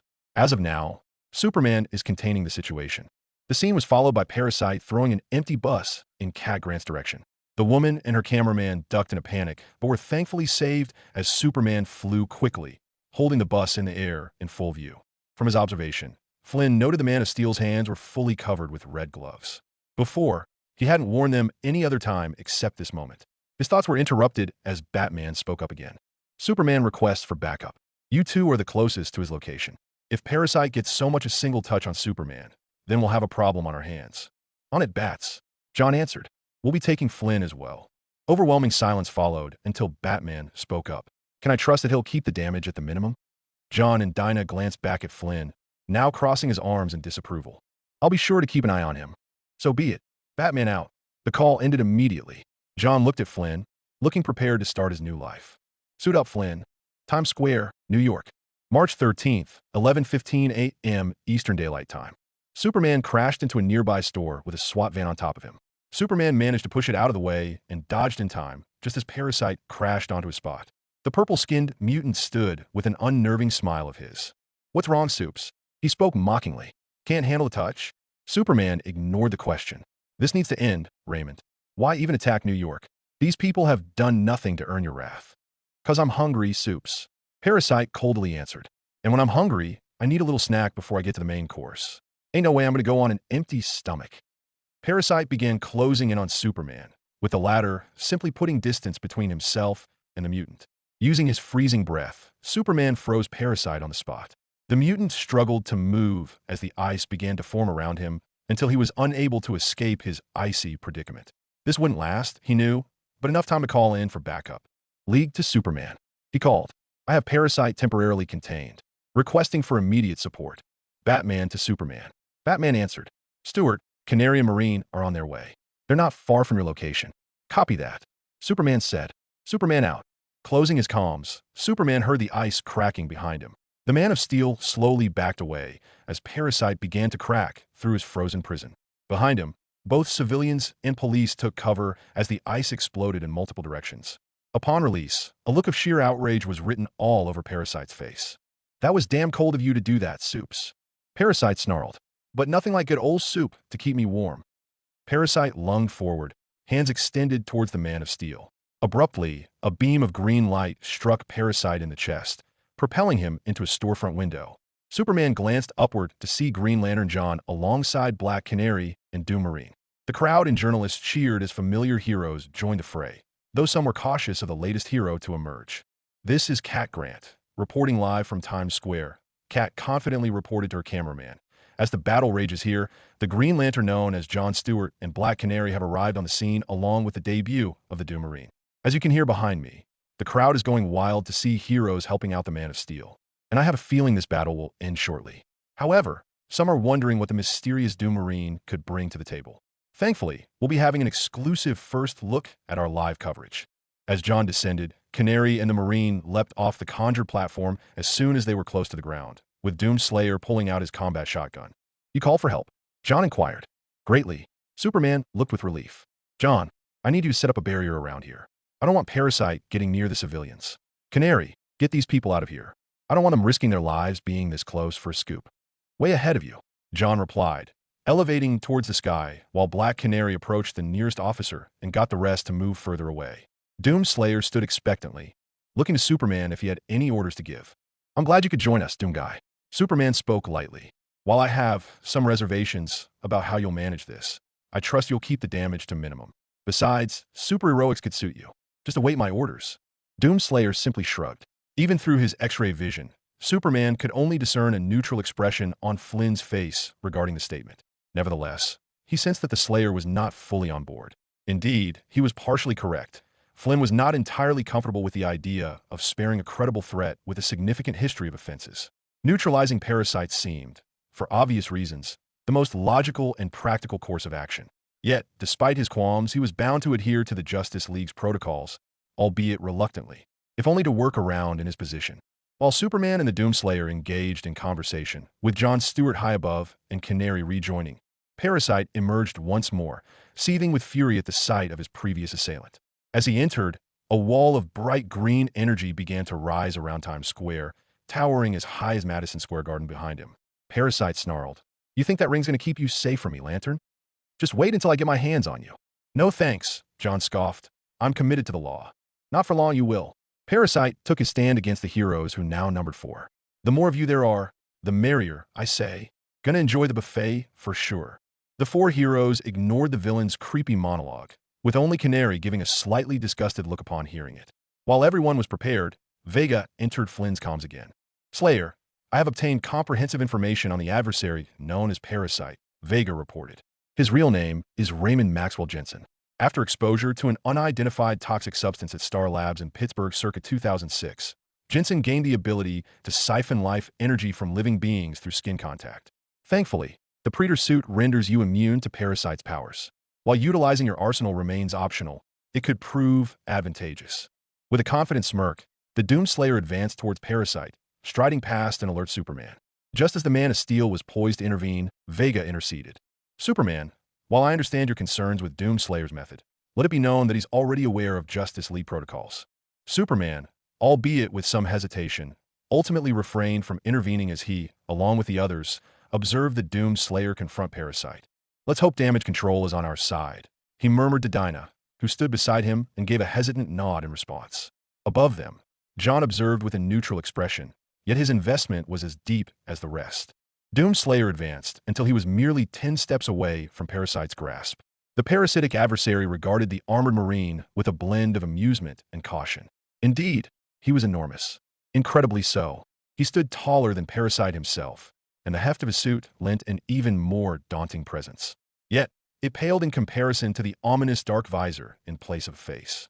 The Doom Marine's vacant gaze seemed to emit unsettling vibes.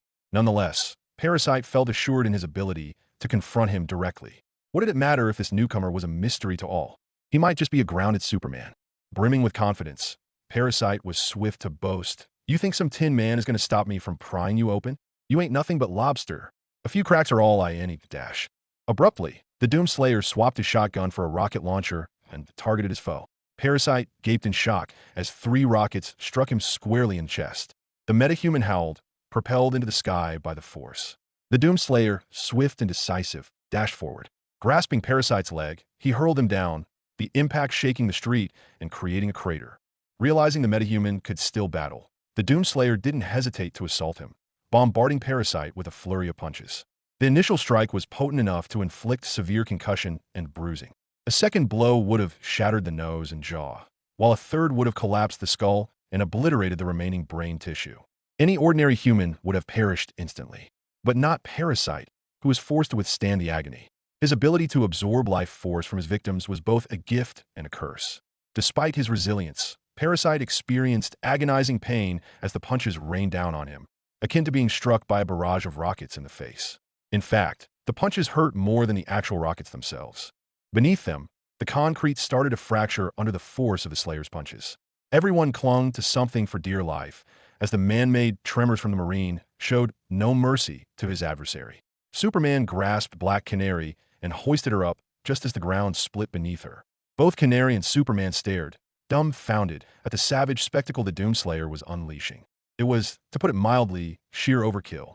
Above them, John's reaction was more subdued, yet he was deeply troubled by the ferocity of the display, not to mention the sheer insanity of the Slayer's merciless brutality. Outside the barrier, the crowd was going wild over the intense battle unfolding. Some were already cheering for their newfound hero, while others, more reserved, were justifiably concerned about the Slayer's powers. Cat Grant asked her cameraman, Steve Lombard, if he had managed to capture the entire fight on camera. Raising both fists, the Doomslayer struck down with such force that both superhumans crashed through the ground and into the depths of the New York subway system.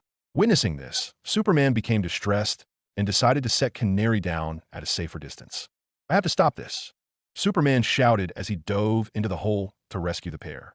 John and Dinah held their ground, with Dinah cautiously approaching the opening. As she drew closer, Canary could only discern sounds of conflict and destruction from below, punctuated by fleeting flashes of light within the tunnel. Peering into the depths, Canary's instincts urged her to leap aside. She jumped out of the way in time as Parasite burst from the hole into the sky. John targeted his ring to ensnare him, just as the enclosing walls began to fade. Following this was the sight of Doom Marine wrestling to free himself from Superman's grasp as they emerged into the open. "D-Doom guy, it's me," Superman implored as he was getting pummeled by the Doom Marine's elbow. "You won.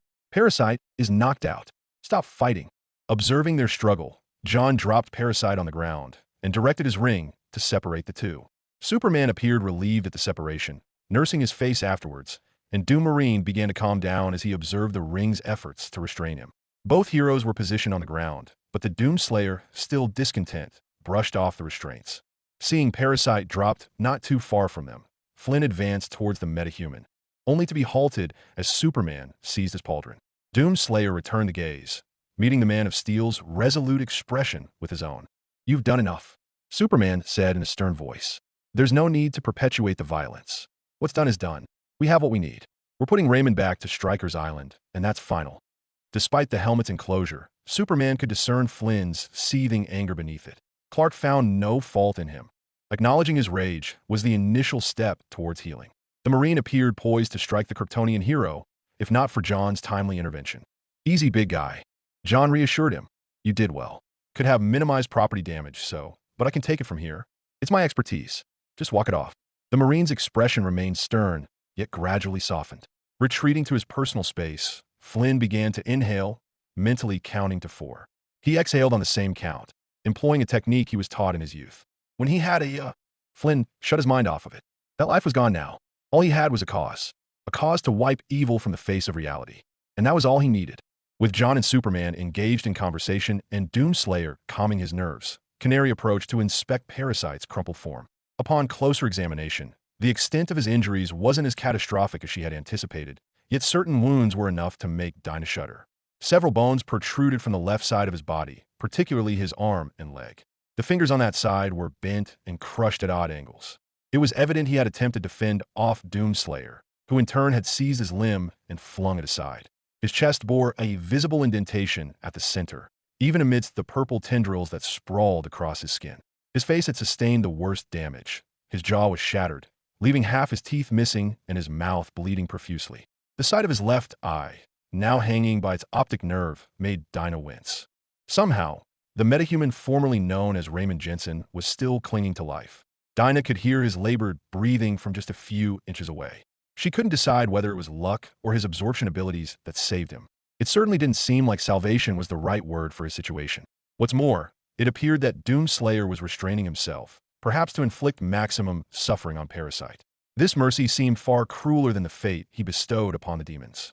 And Dinah, who is generally opposed to taking lives, found this deeply troubling. Canary, Dinah heard Clark calling her. How is Raymond's state? He definitely needs medical attention. Dinah answered. We should get him to a facility with beefed-up security. Better if he dash. Dinah immediately saw the fear in Superman's eyes, as well as John's. Meanwhile, Doomslayer sprang into action, heading her way. Time seemed to slow down around her, causing the hairs on her neck to stand on end. A shiver coursed down her spine just before she spun around to see the formerly incapacitated Parasite now upright, extending his sole remaining hand towards her face. Despite his battered state, Parasite's zombie-like visage, with his hand closing in like a scene from a horror movie. Pretty little bird, he said in his raspy voice, his one eye showing determination. Time to fill my belly. With little time to evade, Canary was helpless on the spot. Feeling the heat radiating from his hand at such proximity, a white blur suddenly collided with Parasite, sending him crashing into a storefront. The male trio halted abruptly at the sight of the newcomer. As the dust cleared, the heroes and spectators alike were welcomed by the arrival of another hero. How about you try the knuckle sandwich first? The heroine quipped, a smirk playing on her lips as she cooled her blue glove with a puff of breath. And mind your manners at the table when you're approaching a woman. From top to bottom, she was gorgeous to the eyes. Her golden blonde hair was styled into a pixie cut, framing her delicate face and baby blue eyes. She was topped in a leotard with her legs and chest exposed. The chest especially, as it was practically a hole at the center with quite the ample cleavage for the entire world to see. Over one shoulder draped a short red cape, fastened with a gold thread and medallion, complemented by blue gloves and knee-high boots. Her femininity was unmistakable, complemented by a well-defined and toned physique. It was clear that she exercised regularly, which, far from diminishing her beauty, actually accentuated it. Like her cousin, she was a Kryptonian, one of the two surviving ones, in fact. For Clark, he knew her as Kara Zor-El or Karen Star. To the rest of the world, she was Power Girl. Turning to Black Canary, she sported a flashy smile. Glad to see me? Glad to be alive. Gotta work on your corny one-liners, though, Black Canary quipped. Still, thanks for the help. Anytime. Power Girl smiled. Seeing her cousin closing in, along with two of his teammates dash, Kara fixed her posture more confidently. Even then, she couldn't help but break a smile.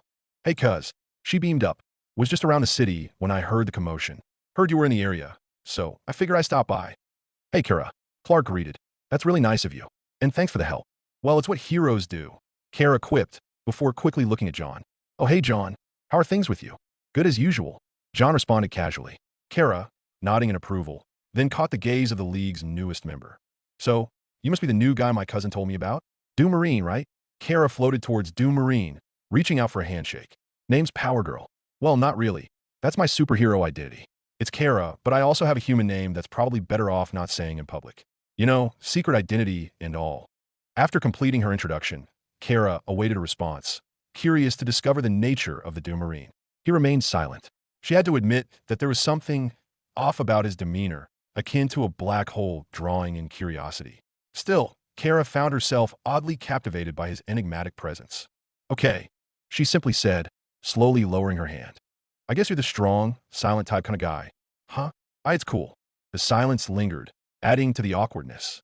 She leaned toward her cousin and whispered, So, you weren't kidding about his personality. Give him time, Kara. Clark reassured.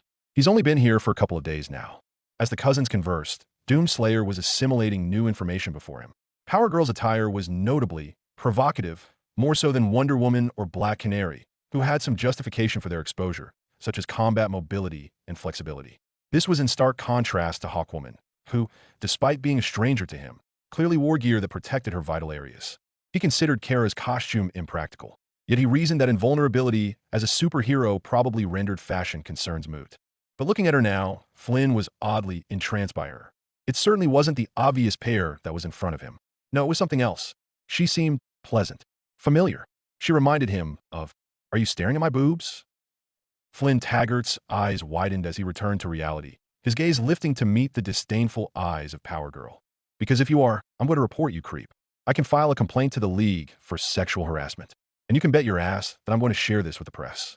And believe me when I tell you they are very good at spreading the news. Exclamation point. The Marine was thrown off by the heroine's words. Unable to process the unfolding events, he was overwhelmed by a pervasive sense of worry. Emotionally stunted, his response was to stare blankly. Observing the other three heroes, he noted their varied reactions. Superman looked down, biting his lip. John gestured in protest before turning away. Dinah seemed to be restraining a smile. Flynn's attention was drawn to the last one, signaling red flags, and suddenly, Kara erupted into laughter. Oh my God, you should have seen the look on your face. Kara joked, no longer serious and returning to her chipper attitude. I certainly can. I mean, I have X-ray vision just like my little cousin here, so I can see everything behind that helmet. Oh man, it never gets old. The Doomslayer groaned at his expense. He was not amused by the joke, frowning all the way through. Very funny, he said in a flat tone. Seeing how unamused he was, Kara calmed herself and said, Oh, lighten up. I was just messing with you. I figured a little humor wouldn't hurt. Plus, you're not the only guy in the League who fell for it. Flynn's eyes lit up and quickly looked at the male heroes. Superman held his hands and protested. I'm her cousin, man. Understanding Superman, Flynn then turned his attention to John, who was now scratching the back of his head, which did nothing to hide the look of shame on his face. John fumbled his words. She got me pretty good. Batman and Hawkman were my favorite moments. Kara proudly stated. I still remember how fast Bat's heartbeat was going, though I did a little too good of a job with Hawkman. Man, what a mess I made on him. Yeah, it was. Black Canary spoke up, now looking unamused. In fact, it took 3 months of couples therapy and sleeping at the Watchtower for Katter and Shayera to finally get back together. Hey, it's not my fault I was gifted with these sweater puppies. Kara defended, grabbing her breasts as if to make a point. John and Superman swiftly turned their heads, with Doomslayer's eyebrows shooting up in surprise, and Dinah rolling her eyes dismissively. Kara, don't do that. Oh, sorry, cuz. Apologize, Kara, seeing how Clark was covering his eyes in embarrassment before addressing Canary. But back to you. Didn't you used to wear fishnet leggings? They looked pretty good on you the last time. Why dash?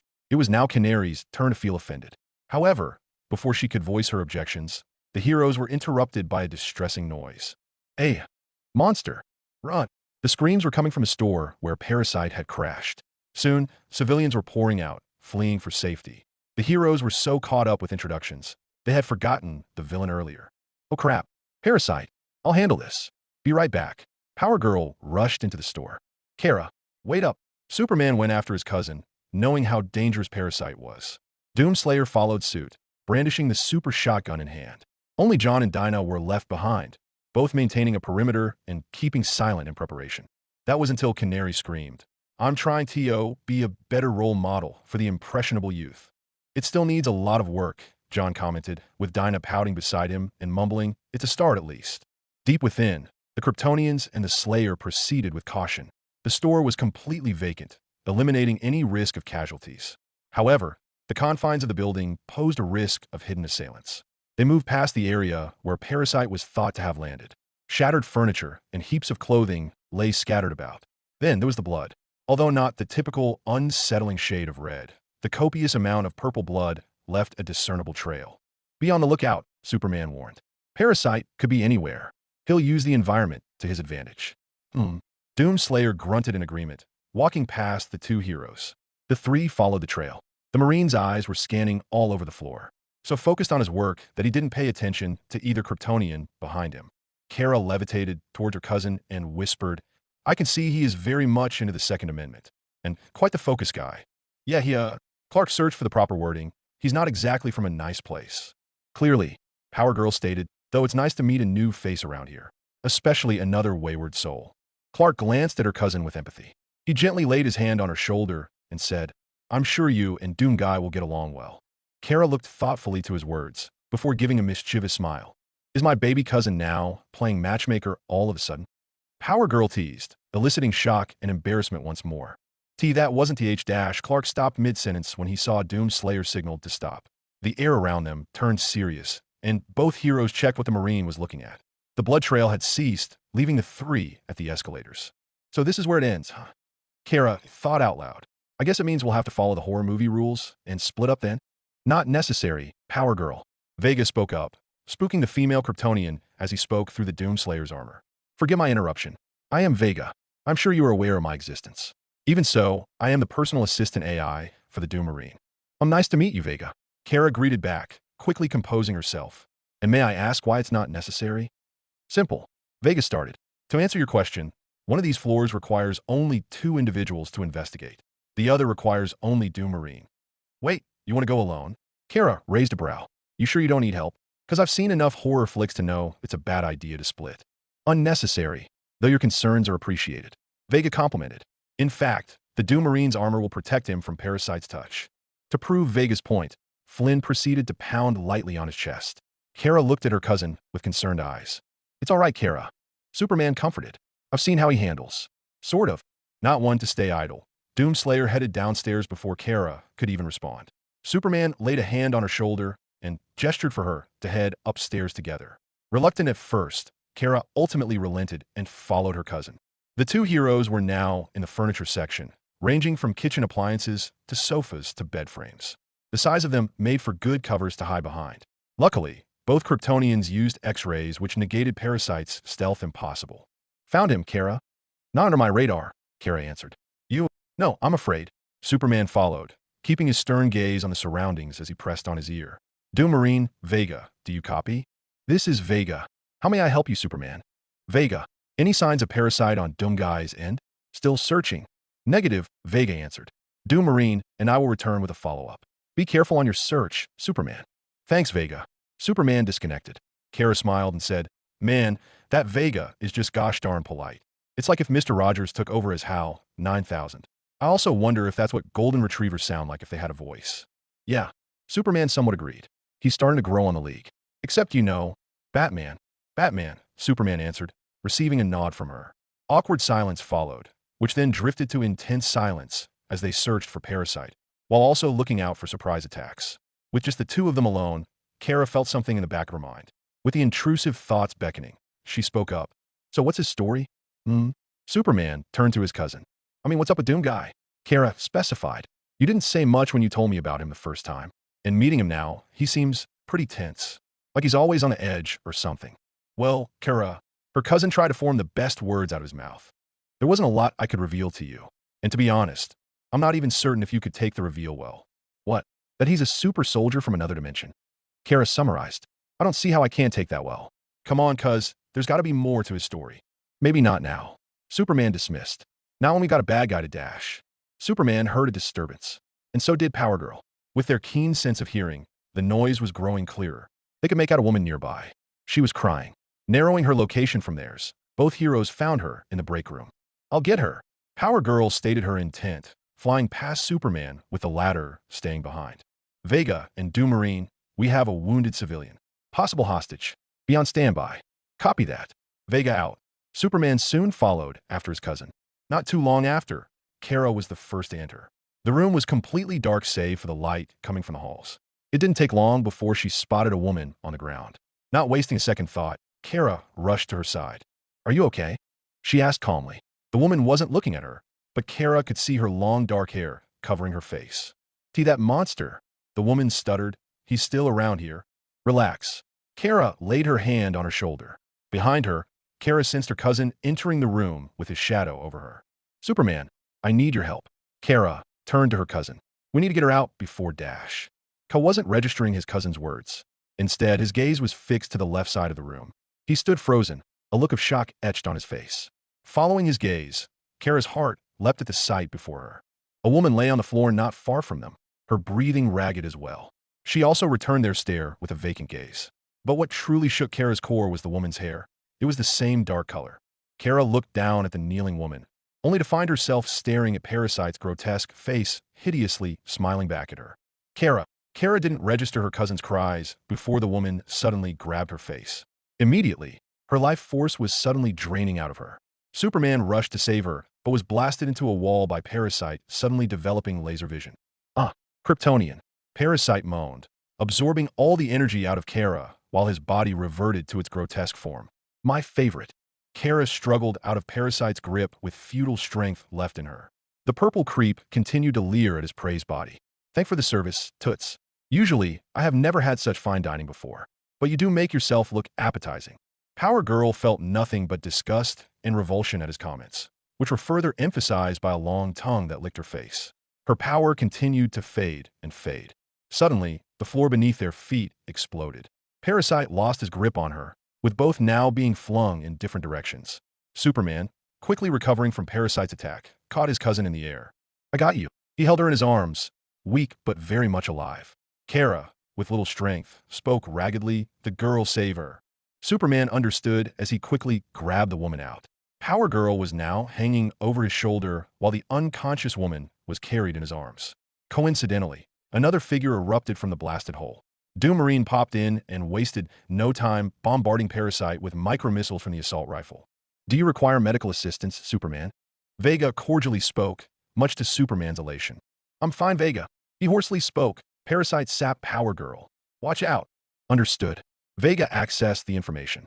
The Doomslayer didn't need to be reminded. He heard enough. Storing his weapon back, Doomslayer was blasted with Parasite's heat vision. The mutated villain now looked angrier than before. "Rafa, what's a guy gotta do to eat in peace?" He roared, before tackling a Marine at super speed. Superman escaped with both women in hand, never once looking back as he flew to the exit. Behind, he could hear the two battling it out, with Parasite faring better than the initial battle. Outside of the building, Superman caught up with John and Canary, both looking pale at seeing Power Girl incapacitated. "No time to explain." He yelled, "Move." Not wasting a second, John's ring glowed again and formed a sphere around them, quickly leaving for the safe zone. Not too long after, a window shattered loudly and Doomslayer was catapulted across the battered streets of Times Square, planting his feet upon landing and skidding across the street with visible sparks flying. Seeing the purple blur come straight for him, Doomslayer braced himself and managed to catch Parasite in a brawler lock. Their feet cracked the concrete below them as the two struggled in a match of dominance in the center of Times Square. John, seeing the whole square was going to collapse from the sidelines, quickly dived down to the hole earlier and conjured several support beams and machinery from his ring all over the subterranean level. Back on the surface, the two were locked into a struggle. Meeting the maniacal eyes of his opponent, Doomslayer could see his jaw cracking back into place and forming a hideous smile. Parasite was on a power trip and was using every ounce of his strength to overwhelm the Slayer. "I'm going to enjoy cracking you open and eating your corpse," he proudly announced. Doomslayer responded by pulling him forward and headbutting him. Seemingly stunned and stumbling backward, Doomslayer moved in for a finisher and was prepared to throw a left hook only for Parasite to quickly balance himself and catch the fist. Smirking, Parasite countered with a powerful uppercut, throwing the Doomslayer backward. The Marine was about to readjust his landing when he suddenly felt someone holding him. He glanced to his shoulder to find Superman cushioning his landing. "I got you," Superman said, putting him down to the ground. That moment of relief was shortly interrupted when Parasite blitzed towards them. Superman stood between him and the Slayer, but the latter shoved him aside with that familiar strength. Doomslayer prepared a haymaker to the scum's face, only to realize that his left hand was exposed. Too late, Parasite caught it, and the Marine suddenly felt weakened by the touch, going down on one knee. He tried to punch with his other hand, but noticed how weak the hit was. Looking for this? Parasite waved the gauntlet around Doomslayer's face mockingly, casting it aside carelessly as he siphoned the power. Not far away, Superman saw what was happening and screamed, "And no!" The Man of Steel lunged forth, but Parasite reached his other hand out and gripped him by the throat, taking his energy in the meantime. Black Canary tried to help and used her infamous canary cry, but Parasite was quick to throw Superman in her direction. With Green Lantern trying to keep the integrity of the subway in place and Power Girl incapacitated, Parasite finally relished in his victory. The supervillain laughed maniacally as he finally caught his prey. "All this power, where have you been my whole life?" He yelled ecstatically, absorbing the power of the new hero. "Looks like I hit the jackpot." Doom Guy kept on punching as hard as he could with each hit, trying to escape the empowered Parasite's grip. On the sideline, lying on a stretcher, Power Girl regained conscience and witnessed what was going on. Not one to lie down, got off the stretcher, dazed but determined a fellow hero. "Hey, you're not all right to get up," cried the paramedic as Power Girl flew away, picking up as much speed to save Doomslayer. But while the Kryptonians struggled to reach them, Parasite continued to gloat before his victim. "So much power," he gloated. "I can't wait to squeeze all that juice out of yo dash." Suddenly, Parasite cried out as he felt a sharp pain course through his arm, losing his grip on Doomslayer after. The latter finally felt release and steadied himself. Power Girl, Noticing Parasite suddenly backing away, stopped just a few feet away from them. Not far from them, Kat Grant and her cameraman, Steve Lombardi, were close to the event, filming Parasite's strange behavior. What the hell? Parasite observed his hand trembling. Suddenly, it began to twist on its own. Bones cracked and bent against his will, causing Parasite to scream in agony. The twisting soon reached to his arm, bending horrifically much to Parasite's horror. What's happening? He screamed out, falling as one of his legs bent backward. Soon his body began to shift and twist visibly. His screams started to tear apart before he turned quiet. Suddenly, he was vomiting all over the floor. At first, food that he seemingly ate. Then came the purple liquid, which could have either been blood or bile. And in the organs, he vomited his literal heart and lungs and intestines out before his throat began to swell uncontrollably. And so did his stomach, bloated as something tried to dig its way out from the inside. To the horror of many watching the live broadcast, hands burst out of Parasite's mouth and stomach, his head obliterated as the limbs tore his mouth wide open like a tree. Erupting from these hands were multitudes of his head, each of them screaming in agony at what was happening. His body continued to mutate into grotesque forms. Teeth and eyes grew in places that were never meant to be. Walls of faces screaming and crying for help. Heads and hands started to tear each other apart with appalling violence. The world watched what was supposed to be a classic battle of good and evil into a horror show that reached their most primal fears. Power Girl froze in absolute terror, her mind blanking out from the incomprehensible and visceral image she was looking upon. Superman and Canary woke up in time to witness the sheer horror they were looking at, their minds unable to find rationality to what concluded in front of them. Steve's camera continued to film the entire transformation. Its owner was too fixed to move from it. The entire world was watching, too stunned and frozen to remove their eyes away from their screens. And yet, through it all, the very thing that could make men go mad with terror was the least traumatic thing that the Slayer had to witness. And as the transformation continued, somewhere inside of that tree, what little sentience that once belonged to Raymond Jensen, there was only a face and voice that did not belong to him. Their eyes penetrated his mind with pure hatred, and his voice echoed with one single word, UNORTHY. And before long, Raymond was gone. His tree, bursting like a cyst right before the people of New York, staining nearby buildings with caked blood. Blood and organs rained down on fleeing onlookers, limbs flopping to the ground and nearby debris harmlessly. As the turmoil subsided and the rain ceased, police and fire crews rapidly converged on the scene. Amidst it all, the heroes who witnessed Parasite's fall sat in shocked silence. All but Doomslayer, who remained detached as if unaffected. He felt a surge of vitality as his remaining gauntlet absorbed the reclaimed essence. Cleaning his visor of blood, the Slayer sought the location of his other gauntlet. Vega promptly detected its signal, leading him to its resting place beneath a mound of lifeless purple flesh. Digging through the foul-smelling guts, the Slayer pulled out the gauntlet, wrenching it off without struggle. What the hell? Doomslayer turned around to find John, now grounded to the bloody pavement, looking at the resulting carnage surrounding him, then the blood-splattered heroes before finally turning his attention to the debut hero. Wordlessly expressing outrage with widened arms, Doomslayer stayed quiet before answering with a proper response. Food poisoning. In Central City, Robin, who had been recounting the tale of the Marine who rescued him to his friends Wally, Speedy, and Calder, found himself watching the news at Wally's house, their shock equally evident. So this is the same guy you were talking about, right? Wally asked, his appetite now gone after witnessing the live event. Robin couldn't answer the speedster properly, too fixated on the screen. Back at the square, Kat Grant, news reporter for GBS, looked at the camera with a clear shaken look and in blood-drenched clothes, no less. This is Kat Grant, she said with visible horror, reporting for GBS. Upon that, Kat was splattered with guts over her head, causing her to shriek in fright. Justice League Watchtower, March 13th, 3:27 p.m. Eastern Daylight Time. Batman watched the news footage intently. For an hour straight, he kept rewinding to the scene where Parasite grabbed the Slayer's hand. Just that one physical contact, and it all went to hell afterwards. Pinching his brows, he watched not only the brutal demise of a villain, but also the brutality prior. And it was not the only monitor that was on. Several others were documenting other news outlets. Could this be the start of the superhero dark age? Justice League doomed? Massive uproar across the U.S. nation dash. Justice? Or vigilantism? Right now, he turned his share to the only individual in the room, his arms crossed opposite of Batman. His armor was now cleaned after a quick run to the Watchtower showers. Even then, he was not yet clean to the incident. Do you have anything to say about this? Batman questioned. Doomslayer, with an apathetic response, simply gestured his arms that screamed, "I don't know." Batman sighed, his head hanging in resignment. "Please step out and take a seat." Upon hearing that, the Doomslayer stood and left the room. As he reached the door and opened it, he saw the veteran heroes who had accompanied him. Canary and Superman were cleaning off the blood and guts from the fight, with John being the exception. Dinah's hair was slightly damp, having washed away as much blood and debris as possible. All three exchanged brief but friendly glances before their expressions turned to cringes upon facing Batman.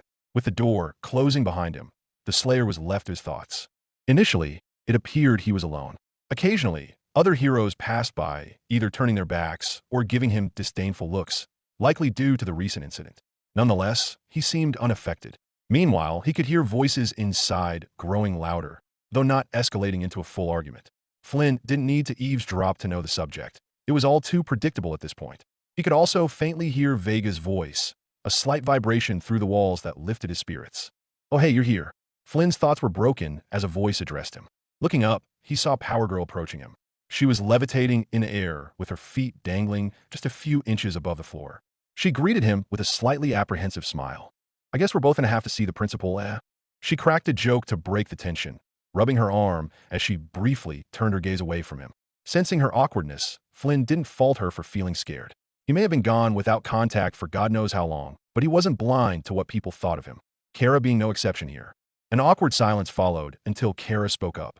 "Mind if I?" She gestured towards the seat next to Flynn. He responded by placing his hand over and patting it. With permission granted, she sat beside him. So, she tried to start up some small talk. Today was something. Doomslayer swiveled his head a bit to her in acknowledgement and nodded. Power Girl broke a faint smile, which then quickly turned to a cringed look. As she settled, she overheard the room inside being a little loud. She could hear her cousin and John defending the Marine, arguing with Batman in the room. She didn't need X-ray to figure out who was in there. "Boy, my cousin's sure doing his best to bail you out," she continued. "I mean, it's no surprise considering that this is your first superhero gig. Although it's not often something Cal does for Greenhorns. Though, I guess you're a pretty special case. Especially with how things ended, which I can never unsee and forget and sleep through." Kara's gaze was empty as memories of Parasite's gruesome demise flooded her mind. Doomslayer gave her a fleeting look of concern, but Kara swiftly recovered, returning to her cheerful demeanor. "But it's part of the superhero business," Kara smiled. "Stuff happens." Doomslayer groaned slightly. Kara lightly tapped her knees as she tried to spin on another subject. "So," Kara spoke up, "about that joke earlier, sorry about that. I don't want to give the wrong impression that I'm some bimbo preaching about how men are horrible beings this and the patriarchy that. I just thought I'd brighten the room with some meta-dash humor. You know? Kind of like breaking the fourth wall stuff." "None taken," Doomslayer replied, vaguely appreciating her efforts to apologize. Kara, despite being unsettled by his blunt response, smiled a little. "Well, I'm glad things are clear, Doom Guy," Kara sighed in relief. "Wait, is it okay if I called you Doom Guy? Or do you go by Doomarine?" "Doom Guy. Fine," he replied, shrugging with casual apathy. Kara nodded in acknowledgement. Awkward silence followed, which ended quite quickly as the Slayer took off his helmet, unexpectedly. And that got her blushing real mad. Now, Kara had already seen what he looked like through her X-ray vision. But looking at him now, well, she couldn't help but feel like a high school, or the Kryptonian equivalent of one, girl all over again. He had that rugged action hero look to him. Sharp jawline, clean-shaven, with a dark brown crew cut and green eyes to complete the look. He was handsome, to say the least. Without warning, he raised his hand and said, "Flynn." "Oh," Kara said, before giving an appreciative smile. "Nice to meet you, Flynn," said Kara, shaking his hand in kind. The door next to them opened. Power Girl stood instinctively whilst Doomslayer remained sitting. Superman revealed himself, beaming up as he saw Kara. "Hey guys," he greeted. "I see you two are getting acquainted, but both of you are needed inside." Hearing that, both prepared themselves in their own way. Power Girl was the first to go in, taking a deep breath and preparing for the heat to come. Flynn, meanwhile, rose up from his seat in a passive manner, his only concern being how long he will have to endure the ass-chewing. Inside, the other heroes were stationed in various spots. Batman was at his desk, embodying his usual Batman-wide demeanor. John stood next to the desk, his face neutral but otherwise passive. Dinah was seated comfortably on the couch. It was quite unusual to find such a piece of furniture in a room meant to exude Batman, yet one might argue it was essential to have at least one. Nevertheless, the Canary settled in with ease, sitting upright with her hands on her lap, smiling at the two heroes entering. Superman closed the door behind them and stood near it. In front of the rookie heroes, two seats were faced towards a desk. The Dark Knight motioned them to sit. As the two sat, with Flynn propping his helmet on his lap, Kara suddenly spoke up. "See, can I say something?" She interjected, jumping out of her seat. Kel tried to step in and defend her, but Batman silently gestured him to let his cousin speak her mind, much to the former's reluctance. Flynn, meanwhile, sighed in resignation. He knew where this was going, just when he thought made a new friend. Power Girl continued. "I know things turned south not too long ago, and I'm sure everyone's out for Flynn. I mean, Doomguy's blood, but here it comes, he thought. He didn't murder that creep." Flynn froze in place. Was he hearing that correctly? Was she defending him? "It was an accident," she continued. "I know he probably seems like a gung-ho sci-fi space marine, but I was with him when it happened. But still, he never killed because I saw with my own two dash." "Ms. Zor-El," Batman interrupted her. "I am well aware of the situation. I actually looked through video evidence courtesy of Vega's assistance. With that said, since you came forward as a witness, that which was immediate, your statement matches up with what has already been made evident." "Oh," Kara said dumbfoundedly. "That's good, right?" "Yes, Kara," Canary answered. "You're not in trouble." "Oh, okay." Kara sat back in her seat before leaning over Flynn and whispering, "How do I say thank you to your robot friend?" "Greetings, Power Girl." "Hey, Vegas," she said, misnaming him amid excitement before adding, "Thanks for proving Flynn innocent." "My privilege, Power Girl," said Vega. She bounced giddily on her seat like an excited child. The Lantern Corpsman looked away and pretended to scratch his throat, clearing it as well. Flynn understood him and unintentionally made a quick glance at her slightly jiggling cleavage. He felt a kick on his leg and looked at Canary with a half-hearted, disapproving look. All Flynn could do was express what? With his hand gestures. "Are you done, Ms. Zor-El?" questioned Batman, stoic as always, "Because I am not. And we have a whole lot to unpack as we speak." "Sorry," Kara meekly apologized, lowering her head in embarrassment. Batman breathed a deep sigh before turning his attention to the Slayer. "Although you are cleared of any wrongdoing, Doom Marine," he addressed, "you are not cleared of the consequences of your own making. Starting off, you disobeyed protocols by using a deadly arsenal. It is bad enough that we, the League, allow you to keep your arsenal. But the fact that you used your rocket launcher has now sparked a chain reaction of controversy down on the League. Had that weapon been used on a regular human or was fired in the direct path of civilian life, the ramifications would have been far more severe and the League would have to answer because of your association." Kara was about to stand in protest before sitting back down once Batman turned his gaze to her, shutting her mouth entirely. Flynn, however, was not all fazed. He met Batman's glare with one of his own, matching the intensity with equal animosity. Moving forward, Batman continued, "Your approach in handling Parasite went beyond what was necessary in containing him. Even though the League has faced threats of a similar level, you threw him to the ground and proceeded to go ballistic." Kara, being more mindful but still pervasive, raised her hand respectfully. "I don't want to be a bother body, but..." Kara gingerly spoke. "How exactly did Doomguy go ballistic? I mean, from what I remember, he did a number on Purple Rain, but I don't think it's any different to what other heroes apply to criminals." Batman just stared at her with his usual self and said, "Vega, bring up the subway clip." "Affirmative." Vega pulled up the video as ordered and played it. And boy, did Kara regret her words. Immediately, it showed Doomguy and Parasite falling into the subway before crashing into a vacant station. Doomguy stood. Parasite didn't. Seeing this, Kara had to watch Flynn beat the purple freak like no tomorrow. No holds barred, in fact. Parasite didn't stand a chance. He was eating up those fists over and over. Teeth and blood were flying everywhere. More than excessive, actually. Parasite seemed to gain consciousness and try to fight back, only to get his arm bent horribly in return.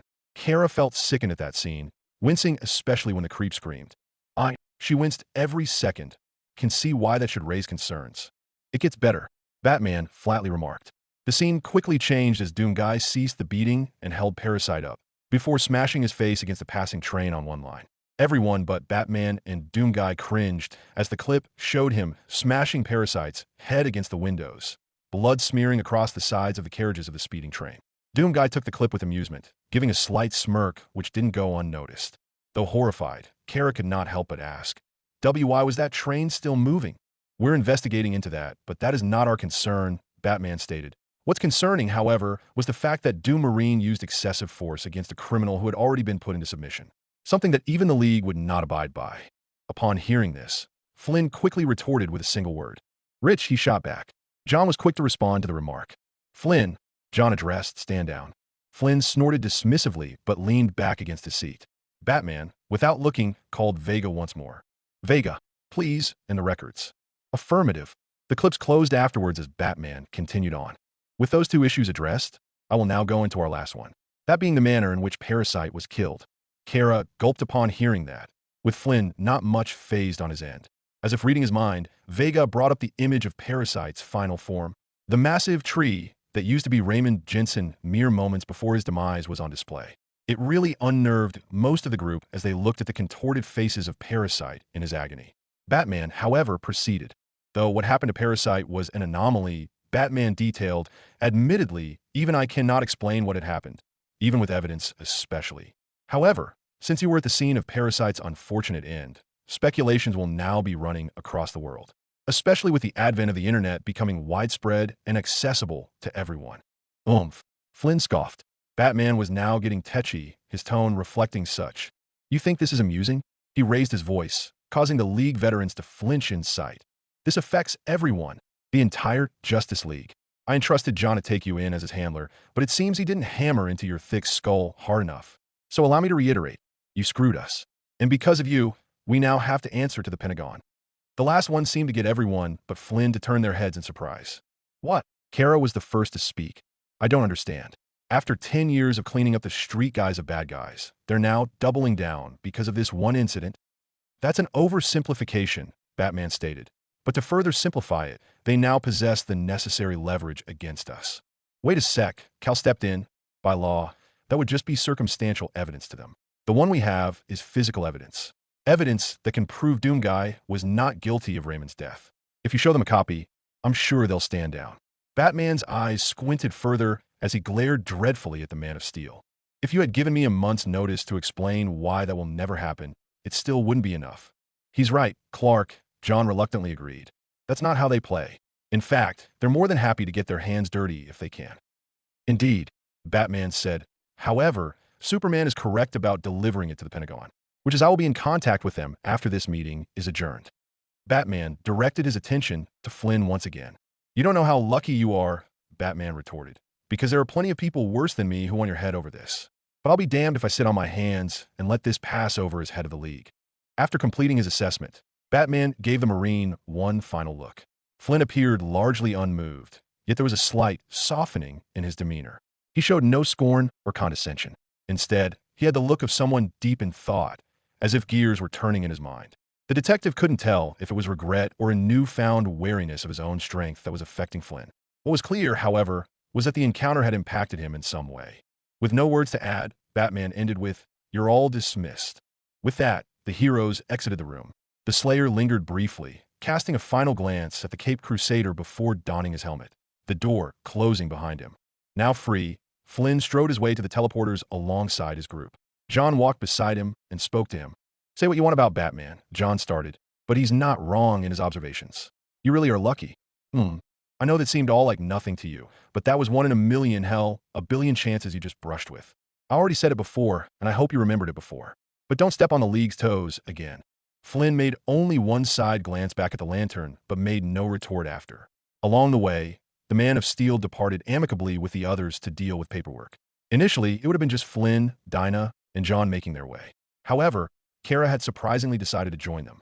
Well, that wasn't too bad, Kara remarked. I mean, it really sucks to watch the big guy get crapped on by Batman. That's only because you were in the crossfire, John stated. Bats did his homework, and you were cleared of misconduct. Oh, that's a relief, Kara relaxed. So watch you guys doing later? I'm surprised you're interested, Kara, Dinah said, amused by the Kryptonian's sudden attention. But John and I are going to head back and help Flynn out finish his moving. Ooh, where does he live now? New York, Dinah said casually, Manhattan area? Oh, lucky, Kara squealed, flying next to the Slayer. And the best part is I live in New York as well. So it'll be great being neighbors with you. Yay, Flynn expressed. Kara leaned over to Dinah and whispered, Is he always like this? Don't worry, Car, Dinah reassured. He's been without contact for a while. He'll get over it, eventually. Ah, Kara understood. Well, good to meet new some neighbors. Even after horrible first impressions, it's going to be all okay. Plus, back on the whole government thing, I have serious doubts they'll pull the rug under us. I mean, who in their right mind would have it in us? With the entire office cleared, the detective took a breather, gathering his thoughts and preparing himself for the inevitable. Vega, Batman commanded, open the terminals.